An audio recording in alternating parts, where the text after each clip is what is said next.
Vanessa Coleman pointed at the birthday cake Zuri had quietly set on the corner table and laughed.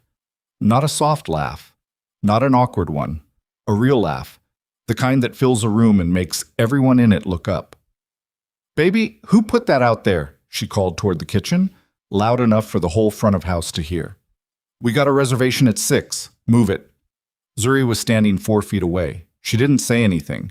She picked up the cake herself, carried it back through the kitchen doors, and set it on the prep counter next to a stack of invoices she'd been sorting since 7 that morning. The frosting had already started to crack along one side. She'd made it herself the night before because the bakery order had slipped her mind, and she hadn't wanted to make a fuss. She was 32 years old today. Her mother hadn't said happy birthday once. Her sister Imani had texted at noon. A single emoji, a balloon, nothing else. Then gone back to whatever she was doing at the boutique on Michigan Avenue that the restaurant had been quietly bleeding money to fund for the past 2 years. Though Zuri didn't know that part yet. She would. But not tonight.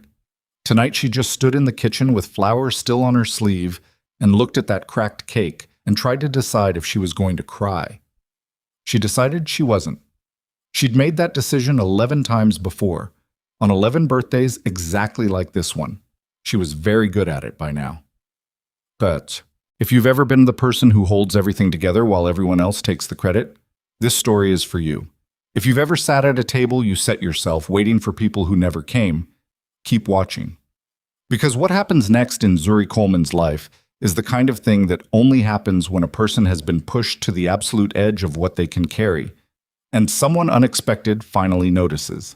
Subscribe to this channel and follow this story all the way to the end. Hit that like button right now and drop a comment telling me what city or country you're watching from. I want to see exactly how far this story travels. And don't go anywhere, because what walks through that restaurant door in the next few minutes is going to change everything. But the corner table had been set for 6. White tablecloth, not the laminate ones they used for regular service. Real cloth, which Zuri had ironed herself because the linen service had shorted them on the order and she hadn't wanted to spend extra on a rush delivery. 6 place settings. Good water glasses, not the thick ones from the supply closet. She'd even put a small arrangement in the center, nothing expensive, just some grocery store flowers she'd picked up that morning while she was getting half and half for the kitchen. The reservation was under the name Park Investments, LLC. Her mother had taken the call 3 weeks ago, written it on the whiteboard by the hostess stand in her big looping handwriting, then apparently forgotten completely about it.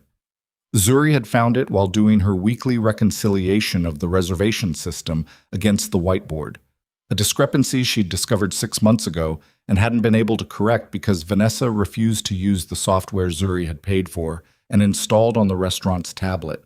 So Zuri had quietly prepared the table, printed the reservation confirmation, called Park Investments' assistant to confirm the 6 o'clock meeting.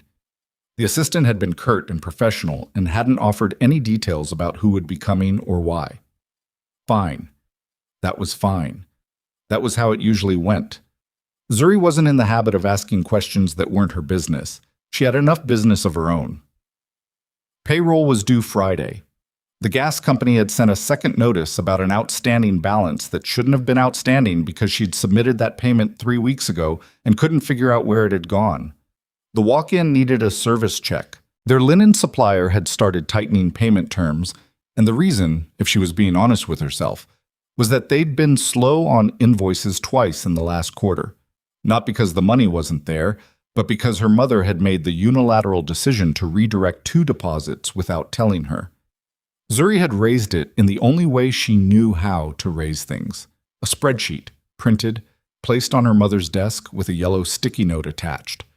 The spreadsheet had been in the same place on her mother's desk for 6 weeks, still with the sticky note still attached, under a copy of a fashion magazine Imani had left behind. By the time 6 o'clock came, the dining room was half full. A Thursday night. Good, not great. Zuri was at the host stand going through the weekend reservation list when the door opened and her mother walked in from the back. Vanessa Coleman was, objectively, a beautiful woman. That was something Zuri had accepted a long time ago with the same flat practicality she applied to most things. Her mother moved through spaces like she was performing for an audience she couldn't see, which meant she was always performing. Silk blouse. Natural hair shaped into something that must have taken an hour. Earrings that Zuri recognized as new, though she hadn't seen a receipt for them in the personal expense log she wasn't supposed to keep, but kept anyway. "The park table's still empty?" Vanessa said, not looking at Zuri. She was scanning the dining room.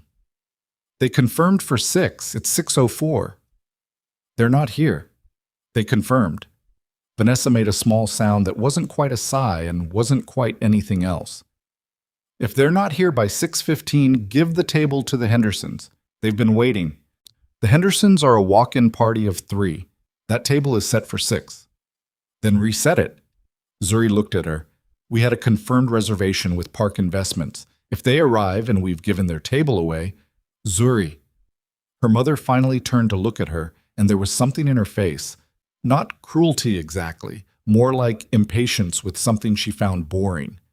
"Handle it." Then Vanessa walked toward the couple at table 4 who were waving for attention, and she became someone else entirely, warm, laughing, reaching out to touch the woman's shoulder like they were old friends. Zuri stood at the host stand. She wrote nothing down. There was nothing to write. She just stood there for a moment, and then she walked back to the corner table and straightened a fork that didn't need straightening, and then she went back to the reservation list. At 6:11, the door opened. She felt it before she saw it. A shift in the room, the particular way a space changes when something enters it that doesn't belong to the ordinary flow of the evening. The couple at table 2 looked up. The server near the kitchen window stopped moving. Even the low conversation that filled the room seemed to briefly pause, the way sound sometimes does when air pressure changes. There were 4 of them. 3 men in dark clothes who moved with the specific, deliberate economy of people who were paid to be alert, and 1 man in the center. He wasn't the tallest. He wasn't the loudest. In fact, he made almost no sound at all as he crossed the threshold, which was its own kind of statement. Late 30s, maybe 40, with the kind of face that gave nothing away voluntarily. Dark suit, no tie. The jacket cut in a way that suggested the kind of tailoring that didn't have a price tag because the price tag would have been embarrassing. He looked at the room the way someone looks at a spreadsheet, not seeing what's there, but checking it against what should be there. His eyes landed on the corner table. Then they moved to Zuri. She was the only person standing near the host stand. She picked up a menu. "Welcome to Coleman's. You must be the Park Investments party." The man in the center looked at her for a moment before he said anything. Not the uncomfortable kind of looking, not the kind that made her skin prickle. More like assessment, like someone reading a document quickly and deciding whether it was worth reading carefully. "Kang Tae-hyun," he said. His English was precise, accent present but not heavy. "We had a reservation." "You did. Table's ready. Right this way." She led him to the corner table. His 3 men arranged themselves with the efficiency of people who'd done this many times before, 2 taking seats, 1 standing near the wall. Taehyun sat with his back to the room, which surprised her. Most people with security sat facing the door. He sat facing the birthday table, because she hadn't moved it yet. Her small cake, chocolate, slightly lopsided because she'd rushed the layers, frosting cracked on one side, was sitting on the table she'd pushed to the adjacent wall to make room for the linen service. The flowers she'd put on it were starting to droop. There were candles she hadn't lit. A single folded paper napkin she'd written happy birthday on in marker because she hadn't thought to buy a real card, and the handwriting looked exactly like what it was. Someone wishing themselves a happy birthday because no one else had thought to. Taehyun looked at it. She followed his gaze, and the heat that came into her face in that moment was the specific, particular heat of a humiliation she hadn't prepared for. Not embarrassment at the cake itself, but at being seen in the middle of something private she thought she'd managed to contain. She turned back to him immediately. "Can I start you with water? We also have... Whose birthday is it?" The question was quiet, direct. Not cruel, not soft. Just a question. Zuri held the menus against her chest. "Mine." He looked at the table, looked back at her. "You're working your own birthday." "The restaurant doesn't close for birthdays." She offered a menu. "Would you like to hear our specials?" He didn't take the menu. "Where's your family?" he said. And that was the question that almost got her. Not because it was unkind, it wasn't, because it was the exact right question, and it landed with the precision of something aimed well, and she felt it go through her in a way she hadn't braced for. She kept her face even. 11 years of practice. "They're working too," she said. "Can I get you started with water?" A long pause. "Water," he said. "Yes." She managed to get through taking their order without looking at the birthday table again. She didn't eat the cake. She told herself she was waiting, which was a lie she'd told herself before about other things. She took their drink orders to the bar and stood there for a moment with her hand flat on the counter and breathed until the back of her throat felt normal again. Marcus, their bartender for the past 3 years, set down the glasses he was polishing. "You okay?" "Fine." He looked at her the way people look at you when they know you're not fine, but also know better than to push. He'd known her for 3 years. He knew what day it was. He hadn't said happy birthday either, but only because he'd overheard Vanessa this morning and understood somehow that to say it would make things worse. "Table 6 is interesting company," he said carefully. "They're polite." The guy in the suit, he ordered still water and asked for the chicken. "What else do you need to know?" Marcus went back to polishing his glasses. Zuri took the drinks to the table. The 4 men at the corner table had stopped talking when she approached, which was the kind of thing she normally would have logged mentally as a professional observation. People who stop talking when the server arrives are either discussing something confidential or are the kind of people who don't think servers are worth speaking around. But she set the waters down and asked if they were ready to order, and Tae-hyun said yes. And what followed was the most orderly table ordering she'd experienced in 11 years of working in this restaurant. Everyone knew what they wanted. No substitutions, no questions about ingredients, no one asking whether the kitchen could make something that wasn't on the menu. 4 orders, clean and clear, delivered without performance. She wrote them down and started to turn away. "Miss Coleman?" She stopped, turned back. Taehyun had the water glass in his hand but wasn't drinking it. He was looking at her with the same expression he'd used at the door. Reading, not staring. "This is a family restaurant." "It is." "How long has it been in operation?" She didn't know why he was asking. She answered anyway. "My grandmother opened it in 1987. My mother took over in 2009. "And you?" "I handle the finances." "But you're working the floor tonight." She kept her voice neutral. "We're short-staffed." "On your birthday?" She didn't answer that. He tilted his head slightly. "The reservation was confirmed by someone in your office. Was that you?" "Yes." "Not your mother?" A very slight pause. "My mother took the original booking. I handled the confirmation." Something moved in his face. Not much, just a small adjustment in the line of his mouth, like a person filing away a piece of information they weren't expecting to be relevant but are noting anyway. "Thank you," he said. "For the water." She went back to the kitchen. The food came out clean. Their server for the main course was Deja, who was 24 and nervous around tables that looked like this one and kept her eyes down, which was the right instinct. Zuri watched from the service window. The 4 men ate without incident. One of the flanking men spoke quietly into a phone at some point, stepped outside, came back. Normal enough. The problem came at 8:15. Vanessa swept through the dining room like she always did in the middle of service, half hostess, half performance, and stopped when she saw table 6. Zuri watched her mother's eyes move across the party, the men at the edges, the one in the center, the cut of the suit, the way the room subtly reorganized itself around him in the way rooms do around certain kinds of presence. Vanessa adjusted her earrings. Zuri recognized that gesture. It was the same thing she did before walking toward a table she wanted to charm. She watched her mother cross the room.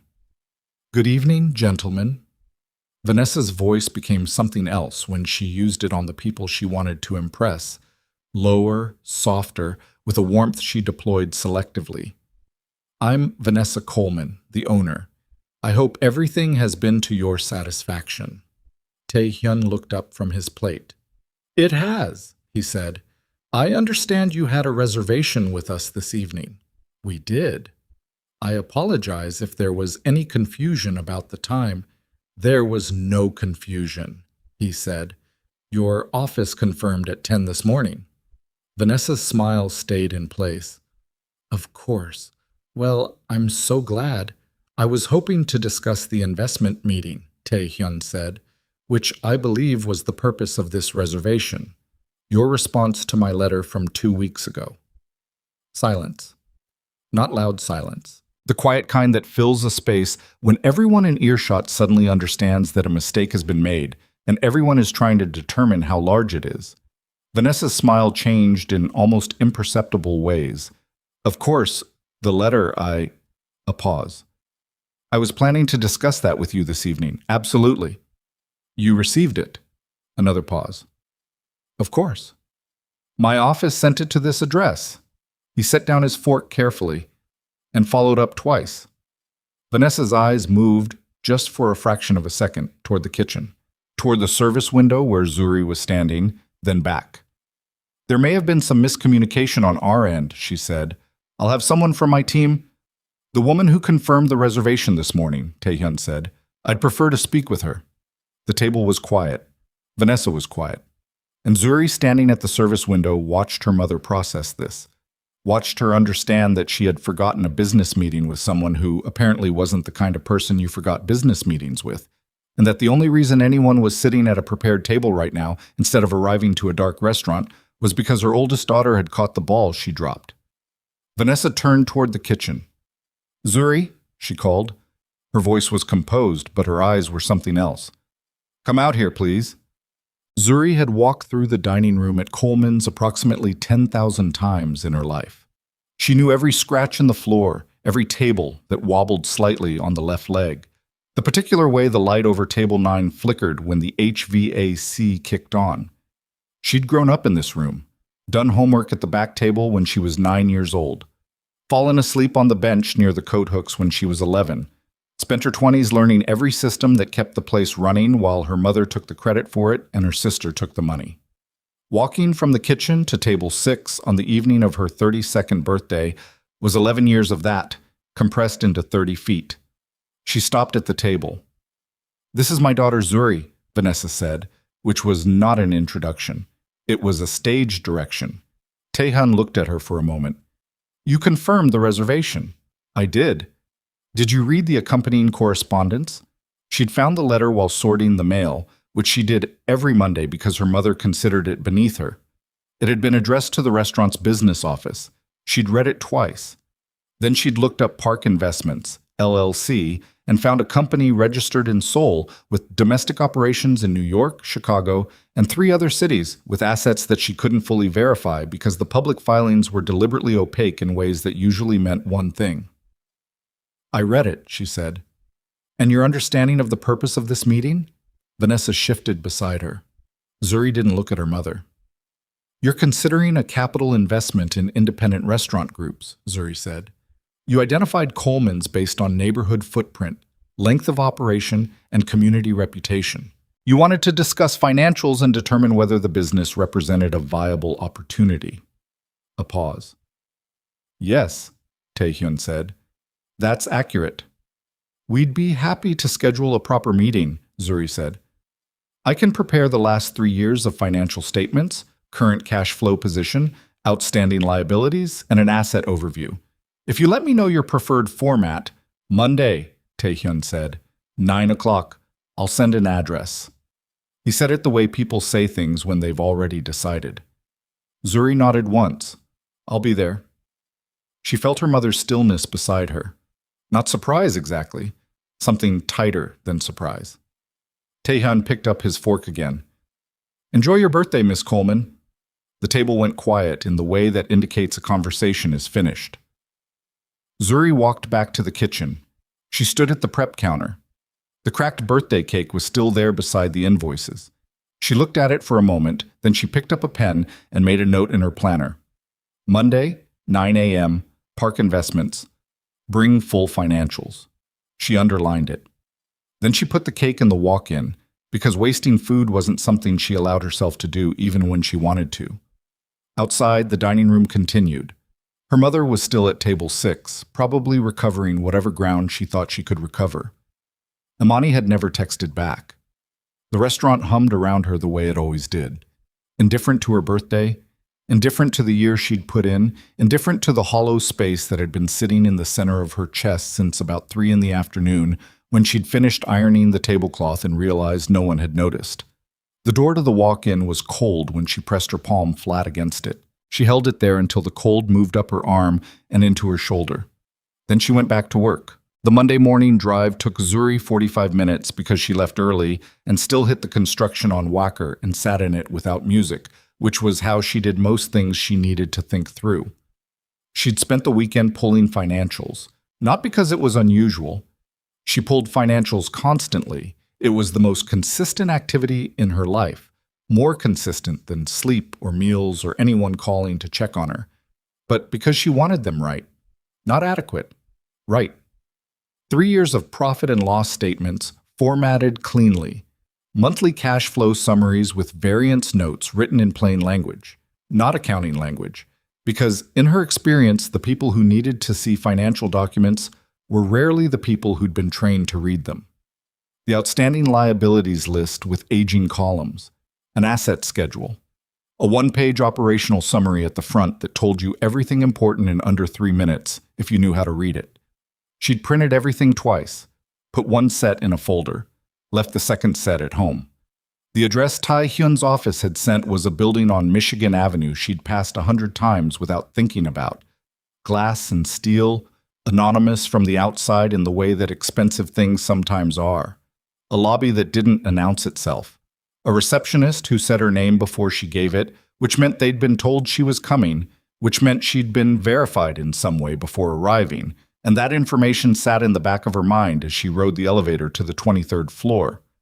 The conference room had windows that looked east toward the lake. It was a clear morning, and the water was flat and gray-blue, and she looked at it for exactly the amount of time it took to set her folder on the table and pull out her chair. Then she looked away. There were 2 other people already in the room, a woman about Zuri's age in a dark blazer who introduced herself as Ji Won, executive assistant to Mr. Kang, and a man in his 50s who gave his name as Richard Yoon and said he handled domestic operations without being more specific than that. They both had the quality of people who had been somewhere longer than you and knew it without needing to say so. Tae Hyun arrived 7 minutes after Zuri. Not late. 7 minutes past the hour, which she suspected was precisely on time by whatever internal schedule he kept. Same suit, different color. He sat across from her and said good morning, and she said good morning back, and then he looked at the folder she'd placed on the table. You brought documents. Financial records for the last 3 fiscal years, she said, plus current position. He opened the folder, turned to the one-page summary she'd put at the front. He read it without speaking. She watched him read it. She'd gotten good at watching people read financial documents. It told you a lot. People who didn't understand numbers moved their lips or scanned too fast or asked questions before they'd finished reading. People who understood them went quiet in a particular way. Tae Hyun went quiet in that particular way. When he looked up, something had shifted in his expression. Not surprise, not pity. Something more technical than either. Your revenue has declined 14% over 2 years, he said. Correct. But your fixed costs held steady. Increased slightly, 12% over the same period. Utilities and linen primarily. Your accounts payable aging. He turned to that section. You have 2 vendors in the 90-plus day column. The gas company and our primary produce supplier. Both were current until this past spring. What changed in spring? She had prepared for this question. She had known it was coming because it was the logical question, the one any competent analyst would reach within the first 15 minutes. She had sat with her answer all weekend and turned it over and looked at it from every angle and decided the only useful thing she could do was tell the truth. There were internal fund transfers I wasn't given advance notice of, she said. 2 separate transactions in March and April. They cleared the operating account before I could reconcile them against the vendor payment schedule. I raised it with my mother. She said it was a temporary reallocation for family operational needs. Silence. Richard Yoon wrote something on a pad in front of him. Ji-won didn't move. Tae Hyun looked at the document for another moment. You flagged it. In writing, twice. And? The first memo was not acknowledged. The second one my mother said she would follow up on. Zuri folded her hands on the table because they had a tendency to press flat against surfaces when she was keeping herself very still. She didn't. Taehyun set the folder down. He looked at her directly in the way she'd noticed the first night, not assessing anymore, something past that. How long have you been managing the restaurant's finances? 11 years? Under whose authority? Technically mine. My mother retains final signing authority on accounts. Do you have access to all accounts? A beat. Very small. I have access to the operating account and the payroll account. The savings account and the secondary business account require my mother's approval. Do you review those accounts? I request statements. I receive them inconsistently. He was quiet for a moment. Miss Coleman, he said, in your assessment, and I want your honest assessment, not a diplomatic one, what is the current financial health of Coleman's restaurant? She had also prepared for this question. She had prepared for it the way you prepare for something you already know will be hard to say out loud, which is different from preparing for something you don't know. The business is viable, she said. The fundamentals are sound. The neighborhood footprint is real. We have customer loyalty that most restaurants in our bracket would pay for. The kitchen runs efficiently. Labor costs are controlled. She paused. The business is being slowly starved by internal mismanagement. If the current pattern continues without correction, we will not service our vendor debt past Q3. The gas company will file against us first. After that, it moves quickly. Another silence. Richard Yoon stopped writing. What would it take to correct it? Taehyun said. Full financial transparency across all accounts. A defined approval process for transfers above a threshold. I'd recommend $500, but I'd negotiate to $1,000. An independent monthly reconciliation. She kept her voice level. And someone with actual authority to enforce it. You don't have that authority. No? Your mother does. Yes. And she won't enforce it herself. Zuri looked at him steadily. No, She didn't tell her mother about the meeting that day. She told herself it was because there was nothing to tell yet. No commitment, no agreement, just a conversation. That was true as far as it went. The fuller truth was that she needed one day where she knew something her mother didn't, and that need was ugly enough that she sat with it on the drive home and didn't look away from it. Vanessa found out on Wednesday. Zuri didn't know how. She suspected Ji-won had sent a follow-up email to the restaurant's general address, which Vanessa checked obsessively, or possibly one of Taehyun's people had made a call. It didn't matter. What mattered was that Zuri was in the back office on Wednesday afternoon trying to get the gas company's billing department to acknowledge a payment she had proof of submitting, and her mother appeared in the doorway with her phone in her hand. You went to a meeting with Park Investments. Zuri looked up. Yes. Without telling me. You were there on Thursday night when he asked to meet with me. You heard him. He asked to meet with the restaurant, not with you specifically. Zuri looked at her mother. She looked at her for a moment with the particular clarity that comes from sleep deprivation and patience at its absolute end, and then she said, he asked for the person who confirmed the reservation. That was me. I went. Vanessa came fully into the office. There wasn't much space. The office was an afterthought. A room that had been a storage closet in her grandmother's time and never properly expanded, just gradually filled with desk and filing cabinets and the quiet accumulation of 11 years of Zuri's professional life. Vanessa in the space made it feel smaller than it was. What did you tell him? The financials. Which financials? 3 years of P&L, cash flow, liabilities, asset schedule. Her mother's jaw tightened in a way Zuri had memorized years ago, because it was the physical tell that indicated when Vanessa had moved from merely irritated to something with a harder edge. You showed him our financial documents without my approval. He's a potential investor. He asked for them. I am the owner of this restaurant, and I am the person who manages the finances, which is the only reason there are finances left to manage. The words came out flat, not loud, just flat and direct, and already in the air before she'd decided to say them. He asked for the financial records. I brought them. That is literally my job, Mom. Vanessa set her phone on the filing cabinet. The gesture was controlled, careful. Her mother was good at controlled and careful when she wanted to be. It was one of the things that made her difficult to argue with in public because she never visibly lost her temper, just redirected it into a tone that somehow implied the other person was being unreasonable. "There are things about this business," Vanessa said, "that are not your concern." Zuri looked at her. "Like what?" "Like who we are and aren't in a position to take investment from." "I ran Park Investments. It's a legitimate holding company." Legitimate. Her mother repeated the word in a specific way, not a question, something between a correction and a warning. Zuri felt the hair on her forearms shift. "Do you know something about them I don't?" A pause. "I know," Vanessa said carefully, "that some investors come with conditions that aren't in the contract, and I know that this is my restaurant and my decision, not yours." "You forgot the meeting." Her mother picked up her phone. "Mom," Zuri's voice was flat, "you forgot the meeting entirely. If I hadn't confirmed the reservation and prepared the table, we would have left a serious investor sitting in an empty parking lot. I'm the reason he came back to the table at all." "And I appreciate that," Vanessa said, which was the most dishonest sentence Zuri had heard all week, and the week had not been short on dishonest sentences. "I'd like to continue the conversation with them," Zuri said. "It's a real opportunity." "I'll handle it from here." "You haven't read the letter."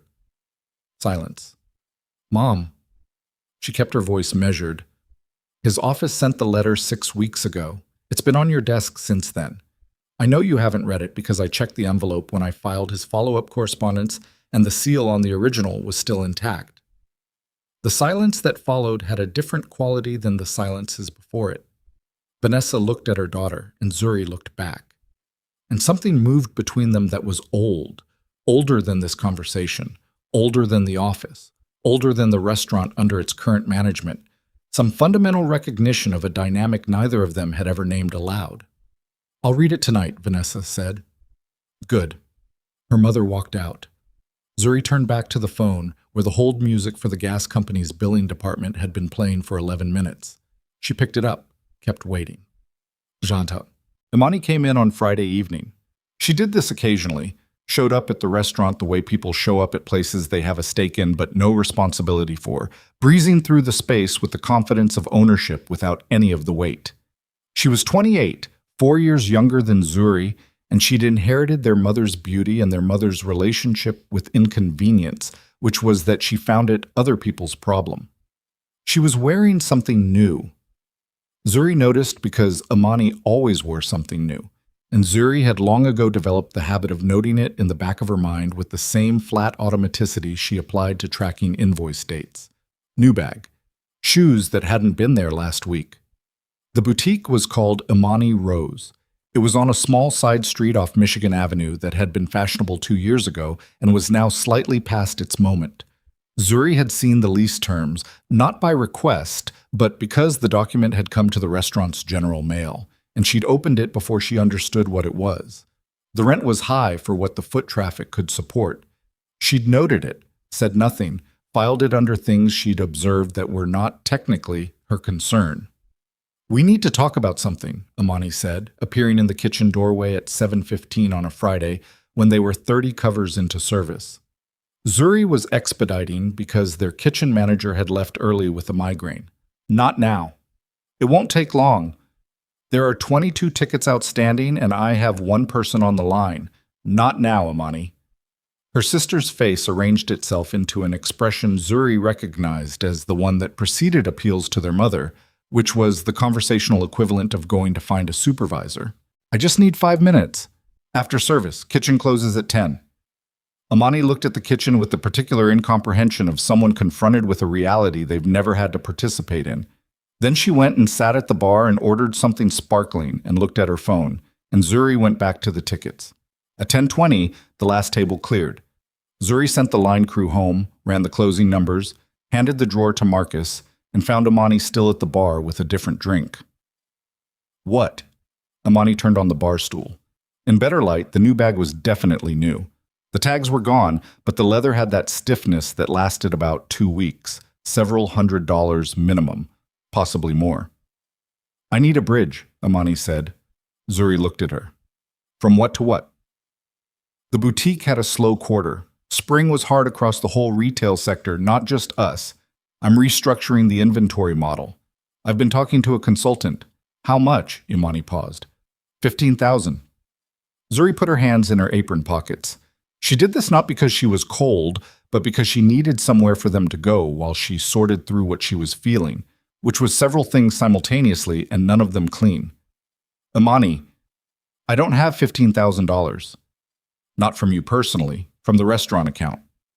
The quiet that came after that was the kind that has a shape to it. You want me, Zuri said slowly, to transfer $15,000 from the restaurant's operating account to your boutique. As a loan. Documented, obviously. The restaurant's operating account, Zuri said, has enough in it right now to cover payroll and the 2 vendor payments I've been trying to make for 6 weeks. If I move $15,000 from that account, I cannot make payroll on the 15th. Amani's chin lifted slightly. Mom said it would be fine. And there it was. Zuri looked at her sister. Looked at her for a long time. Long enough that Amani started to shift on the bar stool. Mom said, Zuri repeated, she said the account could cover it. She doesn't know what the account can cover. She hasn't looked at the account since February. She's the owner, Zuri. I know she's the owner. Zuri kept her voice very, very even. She kept it that way, the way you keep a heavy door from slamming, with both hands, constant pressure, deliberate effort. I know exactly what her role is. I also know exactly what mine is, and what mine is not is approving a $15,000 transfer out of an account that is currently the only thing standing between this restaurant and a service interruption. Amani's expression shifted. The appeal to authority look softened into something younger. Zuri, I'm drowning. I know. The boutique, I've put everything into it. I know. I just need this one. Imani. She stopped her. Not unkindly, just stopped her. I cannot approve this transfer, not without putting this restaurant at risk. Do you understand what I'm telling you? Not at inconvenience, at risk. Silence. Talk to Mom, Imani said finally. Her voice had gone thin. Mom can't authorize something the account can't support. She did it in March. The floor shifted under her in a way that wasn't the floor. Zuri looked at her sister. Imani looked back. And in the 2 seconds before Imani appeared to realize what she'd said, Zuri felt something cold and slow move through her chest from the top of her sternum down. She did it in March, Zuri said. Imani said nothing. The transfer in March. Zuri's voice had gone very quiet. Not calm. Something adjacent to calm that was actually its opposite.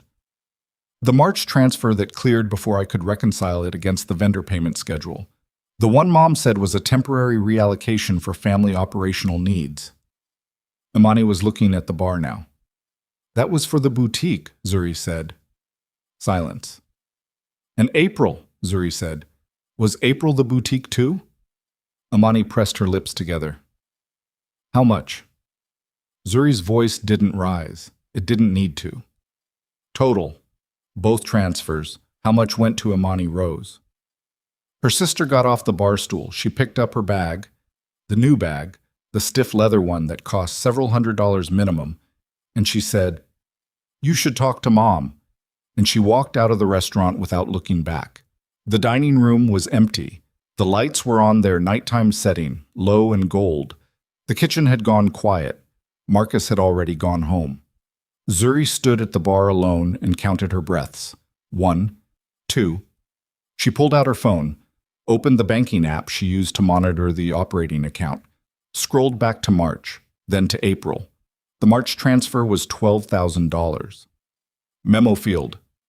Family operations, VEC authorization. The April transfer was $9,000. Memo field. Family operations, VEC authorization. VEC. Vanessa Elaine Coleman, $21,000. Gone from the operating account in 60 days. Not a reallocation, not a temporary adjustment. Transferred to somewhere her mother had authorized and her sister had just confirmed, and not once, not in March, not in April, not in any of the weeks between then and now, Had anyone told Zuri the truth about where the money went while she sat in this office reconciling accounts that wouldn't reconcile and fielding calls from vendors she didn't have answers for? She put the phone face down on the bar. She picked it up again and looked at the numbers. $21,000. And they were standing here asking for 15 more. The restaurant was quiet around her. Her grandmother had built this place in 1987 with money that had taken years to save, and a location no one thought would work, and a menu that had been an act of pride and stubbornness and love in roughly equal measure. Zuri had grown up in these walls. She had given 11 years of her professional life to keeping them standing. She picked up her phone and texted one number, not her mother, not her sister, not anyone she'd spoken to this week. The text said, "I may need to move that Monday meeting forward. Is there flexibility in the schedule?" The response came back in 4 minutes. "Tomorrow, 10 o'clock. Same address." Zuri stared at the message for a long moment. Then she closed the banking app, turned off the bar lights, and locked the restaurant from the inside. She sat in the empty dining room in the dark for 17 minutes. Then she went home, opened her laptop, and started pulling 2 years of records instead of 3. She sent the text at 11:43 at night from a parking lot she'd driven to without deciding to drive there. It wasn't the restaurant's lot. It was the lot behind the dry cleaner 2 blocks away, the one that emptied out after 6 and stayed empty, which she'd discovered 3 years ago when she'd needed somewhere to sit in her car and not be found for 20 minutes. She'd used it maybe a dozen times since. It was the closest thing she had to a private space outside her apartment, which itself didn't feel entirely private because her mother had a key and used it without calling first approximately twice a year. The text to Taehyun's assistant had said, "I have additional documentation. I'd like to present it before we proceed with any investment discussions. Can we meet this week?" The response had come back in 6 minutes. Thursday, 8 a.m. Mr. Kang will be present. She'd driven home after that, sat at her kitchen table with her laptop and the 2 years of bank records she'd pulled and a legal pad and went through everything again from the beginning, not because she didn't already know what was there, but because she needed to be certain. She needed the kind of certainty that comes from having touched every number yourself, from having traced every line with your own eyes, so that when the moment came to say what she'd found, she would not flinch, and she would not qualify it, and she would not leave any opening for doubt. She worked until 3 in the morning. She was back at the restaurant by 7, but the thing about carrying a secret of that size was the weight of it was physical. She noticed it Wednesday morning when she was going over the prep schedule with their kitchen manager, Darnell, who'd been with them 8 years and knew the restaurant's rhythms the way a person knows their own breathing. She was talking to him about the weekend produce order, and she could feel the knowledge sitting in her chest like a stone she'd swallowed. $47,000, she'd confirmed it the night before. $47,000 spread across 22 months in transfers her mother had routed carefully through the secondary account and parceled into the operating account in smaller amounts, like someone who understood that smaller numbers attract less attention. And she was talking to Darnell about tomatoes, and she couldn't tell if her voice sounded normal. "You good?" Darnell said. "Fine. Why?" He looked at her the way people who've worked alongside someone for years can look at them, with a specific, detailed knowledge of what their baseline looks like. "You look like you haven't slept." "I slept." "How much?" "Darnell." He put his hands up and went back to the prep list. She went back to her office and sat down and put both hands flat on the desk, the way she did when she needed to stop moving and just hold still for a moment. The desk had been her grandmother's. She'd kept it, despite it being slightly too large for the room, because her grandmother had sat at this desk for 22 years, and something in that felt important in a way she'd never been able to fully articulate. The wood had a nick in the upper right corner from when Zuri was 9 and had bumped a stapler off it. She'd been terrified of the consequences. Her grandmother had looked at the nick, looked at her, and said, "That's what wood is for." She pressed her palm into the nick now, pressed until she could feel the edge of it. Then she opened her email and began preparing what she was going to say on Thursday. She didn't see Vanessa on Wednesday at all. This happened occasionally. Her mother moved through the restaurant on her own schedule, which was not Zuri's schedule and had never been synced to it. And normally, the absence registered as neutral. Wednesday, it registered as a held breath. She saw Amani briefly at noon. Her sister came to pick up a catering deposit check that a customer had dropped off addressed to the restaurant generally. Amani had a catering side arrangement Zuri wasn't fully read into. Small events, private parties, handled loosely through the restaurant's name in a way that had always made Zuri uncomfortable from a liability standpoint, but which she'd raised once and been told wasn't her concern. Amani came into the office without knocking, which she always did. "There's a check here for the Whitmore party," she said. Zuri found it in the to-be-processed pile, held it out. Amani took it and looked at the amount. Seemed satisfied, started to leave. "Amani." Her sister stopped. Zuri looked at her, really looked, in the specific way she'd been avoiding for years, the way you avoid looking directly at things you're not ready to see. Amani was beautiful in the way their mother was beautiful, constructed, deliberate. A performance of self that had become so second nature it was hard to tell where the performance ended and the person was. She had their mother's eyes and their father's jaw, and she wore her hair differently every few weeks as though reinventing herself was a form of maintenance. "How long have you known?" Zuri said. Amani's hand tightened on the check. "Not much. Just enough." "Known what?" she said. "That Mom was moving money to the boutique." 3 seconds of silence. 4. "I already told you to talk to Mom about—" "How long, Amani?" Her sister looked at the door, then back. Her chin came up, and it was a gesture Zuri recognized as inherited. Their mother did the same thing when she was preparing to reframe something rather than answer it. "It wasn't like that," Amani said. "Tell me what it was like." "It was alone. It was—" She stopped. Started again. "The boutique needed bridge funding, Mom offered. I didn't ask her to go into the restaurant account specifically. She said she had resources, and she would handle it." "She said she had resources." "Yes." "Did you know where the resources were coming from?" A pause that was not small. "I had an idea," Amani said. Zuri looked at her for a long time while the kitchen sounds came through the wall and the lunch service began its low-grade hum on the other side of the building. "You had an idea," Zuri said, "and you said nothing. It wasn't my place to—" "Amani." Her voice came out harder than she'd meant it to. Not loud, hard. The difference between those two things mattered, and she'd spent years learning it. "I have been sitting in this office for 11 years telling you and Mom that the numbers don't add up. I have written memos. I have put spreadsheets on her desk. I have raised it in every way I knew how to raise it, short of standing in the middle of the dining room and screaming." She stopped, breathed. "And you had an idea, and you said nothing, while I was blamed for it." Mani looked at the check in her hand. "She never blamed you. She never defended me either. When the vendors called about late payments, she let me handle the calls.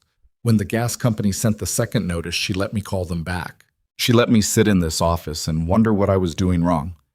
She stopped again. Her throat felt tight in a way she didn't want to acknowledge in front of her sister. "For 2 years. Silence. "I'm sorry," Amani said. The words landed flat. Not because they were insincere exactly, but because sorry had a size and what she just described was a different size entirely, and the two didn't match. "Close the door on your way out," Zuri said. Amani left. Zuri turned back to her computer. Her hands were shaking slightly, which she noticed and did not accommodate. She set them on the keyboard and made them be still and kept working. Thursday morning came gray and cold. The kind of Chicago morning in late autumn that doesn't get fully light until 8:30, and even then looks like it considered staying dark. Zuri was at the Michigan Avenue building at 7:40. She didn't go in immediately. She sat in the lobby coffee shop on the ground floor and drank something she didn't taste and read through her notes one more time.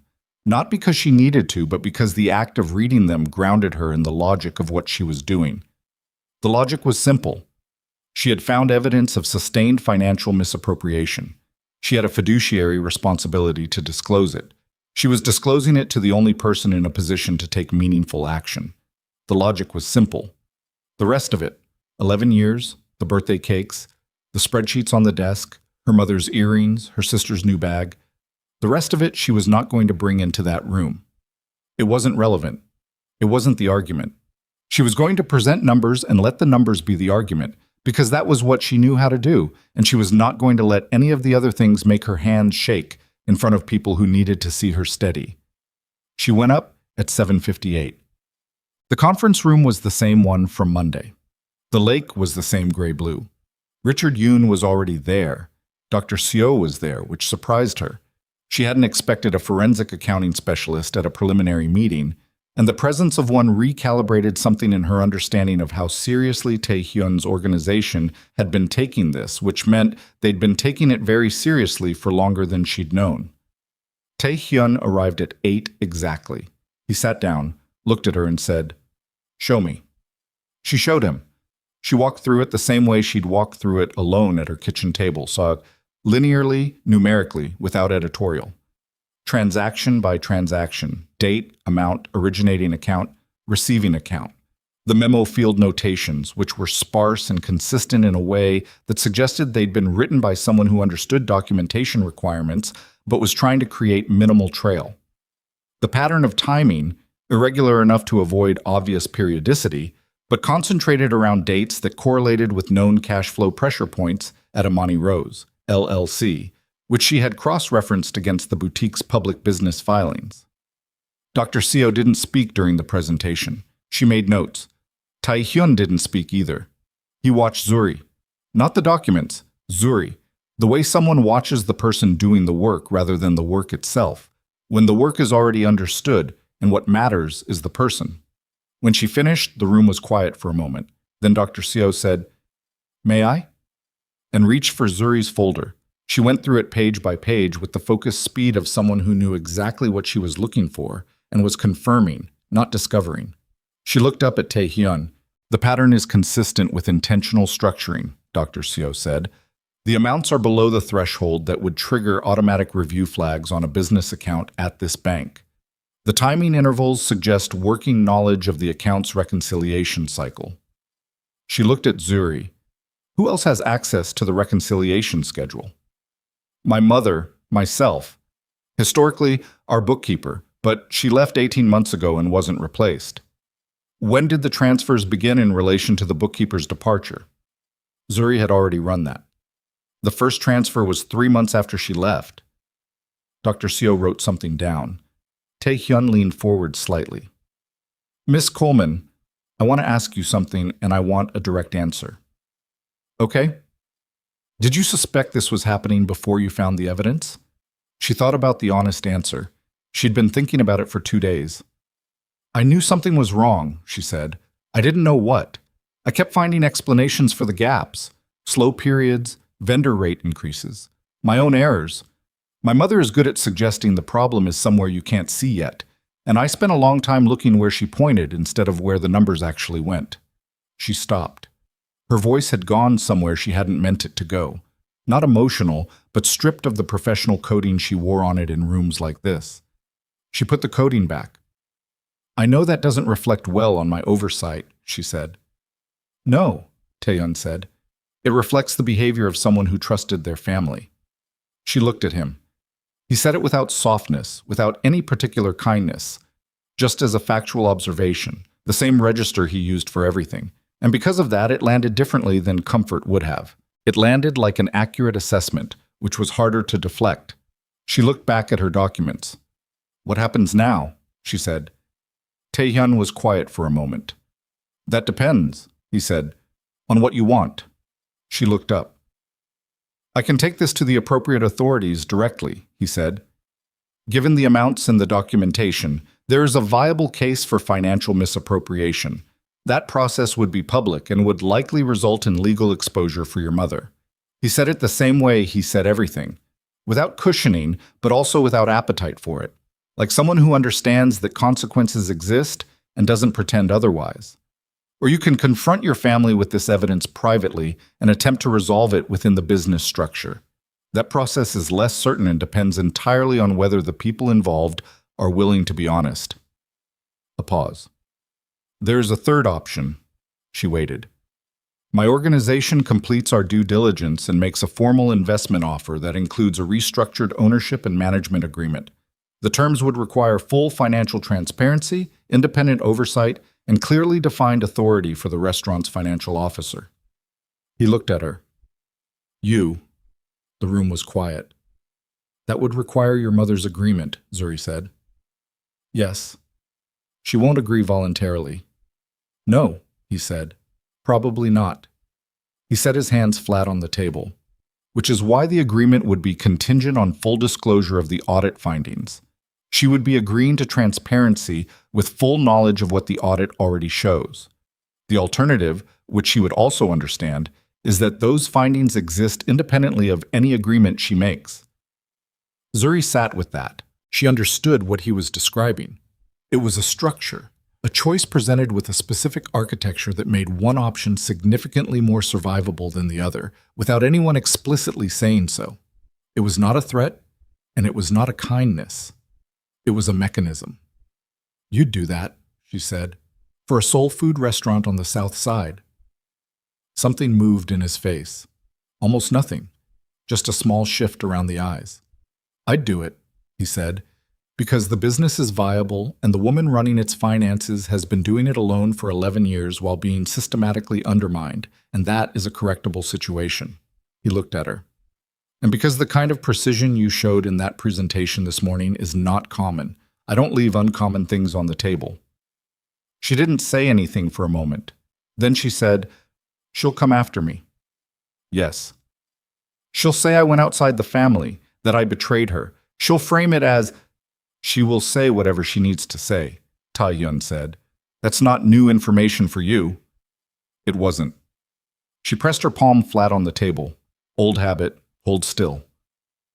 "If I agree to this," she said, "and she refuses, what happens to the restaurant?" "That depends on what she does next. If she chooses legal action, the audit documentation is already on record with my organization. If she chooses to comply, the restructured agreement protects the business." He looked at her steadily. "The restaurant does not have to be collateral damage in this, but you have to decide which matters more to you, protecting the business or protecting her from the consequences of what she did." 11 years of birthday cakes and spreadsheets on desks and second notices from the gas company and her sister's new bags, $47,000. 7 internal memos, her grandmother's restaurant. She looked at the gray lake through the window. "When do you need my answer?" she said. "You already know your answer," Tae-hyun said. She turned back from the window and looked at him. He was right. She'd known it since 11:43 on Tuesday night in a parking lot behind a dry cleaner 2 blocks from a restaurant she'd given 11 years of her life to, keeping alive for people who'd been stealing from it while she made the calls to the vendors and ironed the tablecloths and ate the birthday cake alone. "Tell me what you need from me to move forward," she said. "I'll tell." She drove to the restaurant directly from the meeting. She sat in the car in the parking lot for 6 minutes. Not because she was uncertain, the uncertainty had burned off somewhere between the 3rd floor and the lobby, but because she was calculating. She needed to know before she walked through that door whether her mother was there, whether Imani was. She needed to understand the landscape before she stepped into it.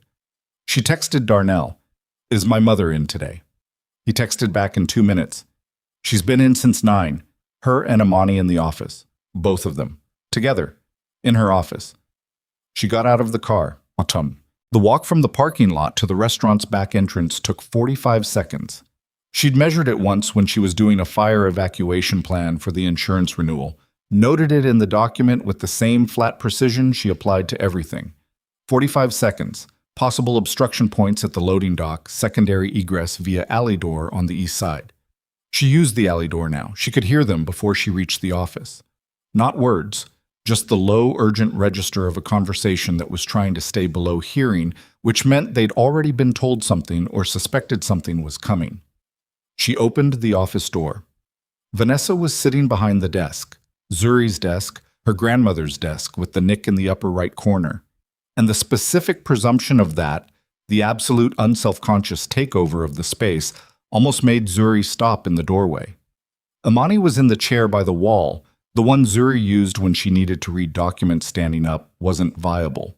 They both looked at her. "Close the door," Vanessa said. Zuri closed it. "Where have you been?" Vanessa said. "A meeting. With Kang Tae-hyun." She didn't ask how her mother knew. It didn't matter. "Yes." Vanessa's hands were on the desk, not pressing, just resting, but Zuri had spent a lifetime reading her mother's hands, and there was a tension in them that the rest of her face was working not to show. "What did you tell him?" "The truth." The word settled in the room. Imani looked at her lap. Vanessa said, "What truth?" Zuri looked at her mother. She had prepared on the drive over to keep her voice even, to be precise and measured, and to not give her mother the satisfaction of seeing anything but controlled. She held that. "I provided his forensic accounting team with 2 years of bank records, transfer documentation, and reconciliation records." She kept her voice at exactly the register she wanted it. "They completed an independent audit. The findings document $47,000 in transfers from the restaurant's accounts to Imani Rose, LLC, over 22 months, authorized under your signature." Silence. Not the short kind. Vanessa looked at her for a long time. Something was happening in her face that Zuri had almost never seen. A recomputation. A rapid, invisible recalculation of variables. Then, "You went outside this family." "I went to a potential investor with financial records relevant to their investment decision. That is my job." "You handed our private accounts to a stranger." "I handed documented evidence of financial misappropriation to the only person in a position to act on it, because every person inside this family who was in a position to act on it chose not to." Vanessa stood up.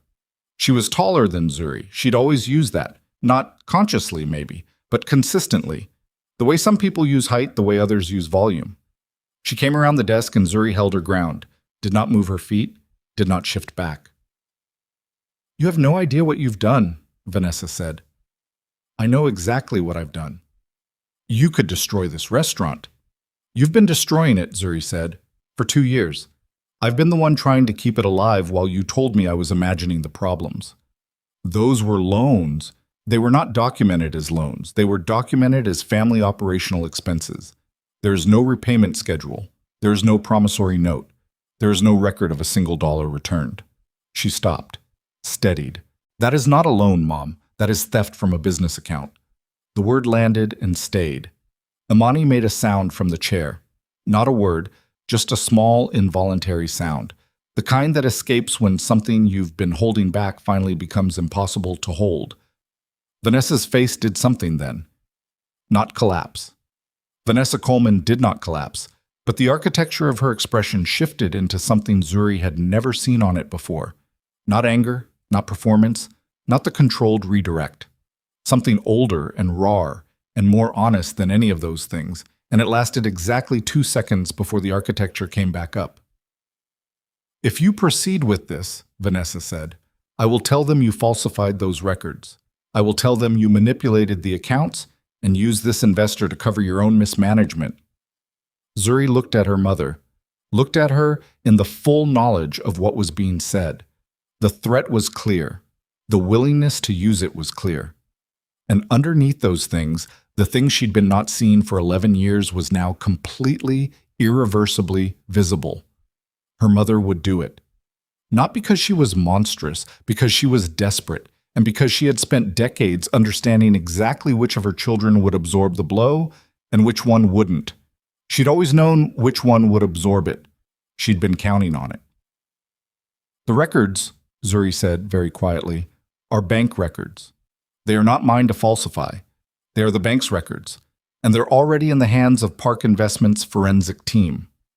Vanessa stared at her. "There is nothing to retract," Zuri said. "It's already done." The office was very small and very quiet. 3 women in a room that had been her grandmother's room, and the desk between them, and $47,000, and 11 years, and everything that had never been said and was now too present to pretend around. Imani said from the chair, "Mom." Vanessa didn't look at her. "Mom." Imani's voice was different now. The performed composure was entirely gone, and what was left was 28 years old and scared.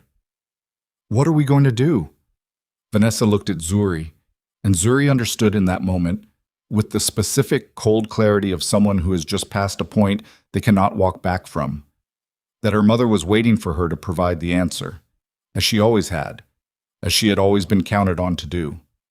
She picked up her folder from the edge of the desk where she'd set it when she came in. I have a meeting recommendation from Park Investments, she said. A formal sit-down with their legal and accounting team. Attendance is expected from restaurant ownership. She looked at her mother directly. I'd recommend you come prepared to be honest, because the documents that will be on that table are already verified and cannot be disputed. She moved to the door. It's on Friday. I'll send the details to your phone. She opened the door. Zuri, her mother's voice, behind her. She stopped, did not turn around. You don't know what you're walking into, Vanessa said. That man, you don't know who he is, what he does. You think he's helping you. Zuri stood in the doorway with her back to the room. I know exactly what he is, she said, and right now, the person who is most clearly on the side of this restaurant surviving is him. She walked out. The kitchen was beginning its lunch prep cycle, the sounds of it familiar and constant and indifferent. Knives on boards, the flat hiss of the flat top, Darnell's voice calling something to the prep cook. She walked through it and out the back and stood in the alley for 45 seconds. Her hands were not shaking. That was the thing she noticed. After all of it, the office, her mother's face, the threat, the 2 years, all $47,000 of it, her hands were completely still. She looked at them. Then she went back inside because Friday was 3 days away and there was work to do. I gave them accurate records, Zuri said. That's all I gave them. Vanessa's jaw tightened. This is a family business. Then it should have been run like one. The sentence landed and nobody in the room moved for a full 3 seconds. Webb cleared his throat. I think what would serve everyone here is to... Marcus, Taehyun said it quietly, just the name. But Webb stopped as though a door had closed in front of him. Taehyun looked at Vanessa. Miss Coleman, Dr. Seo hasn't finished.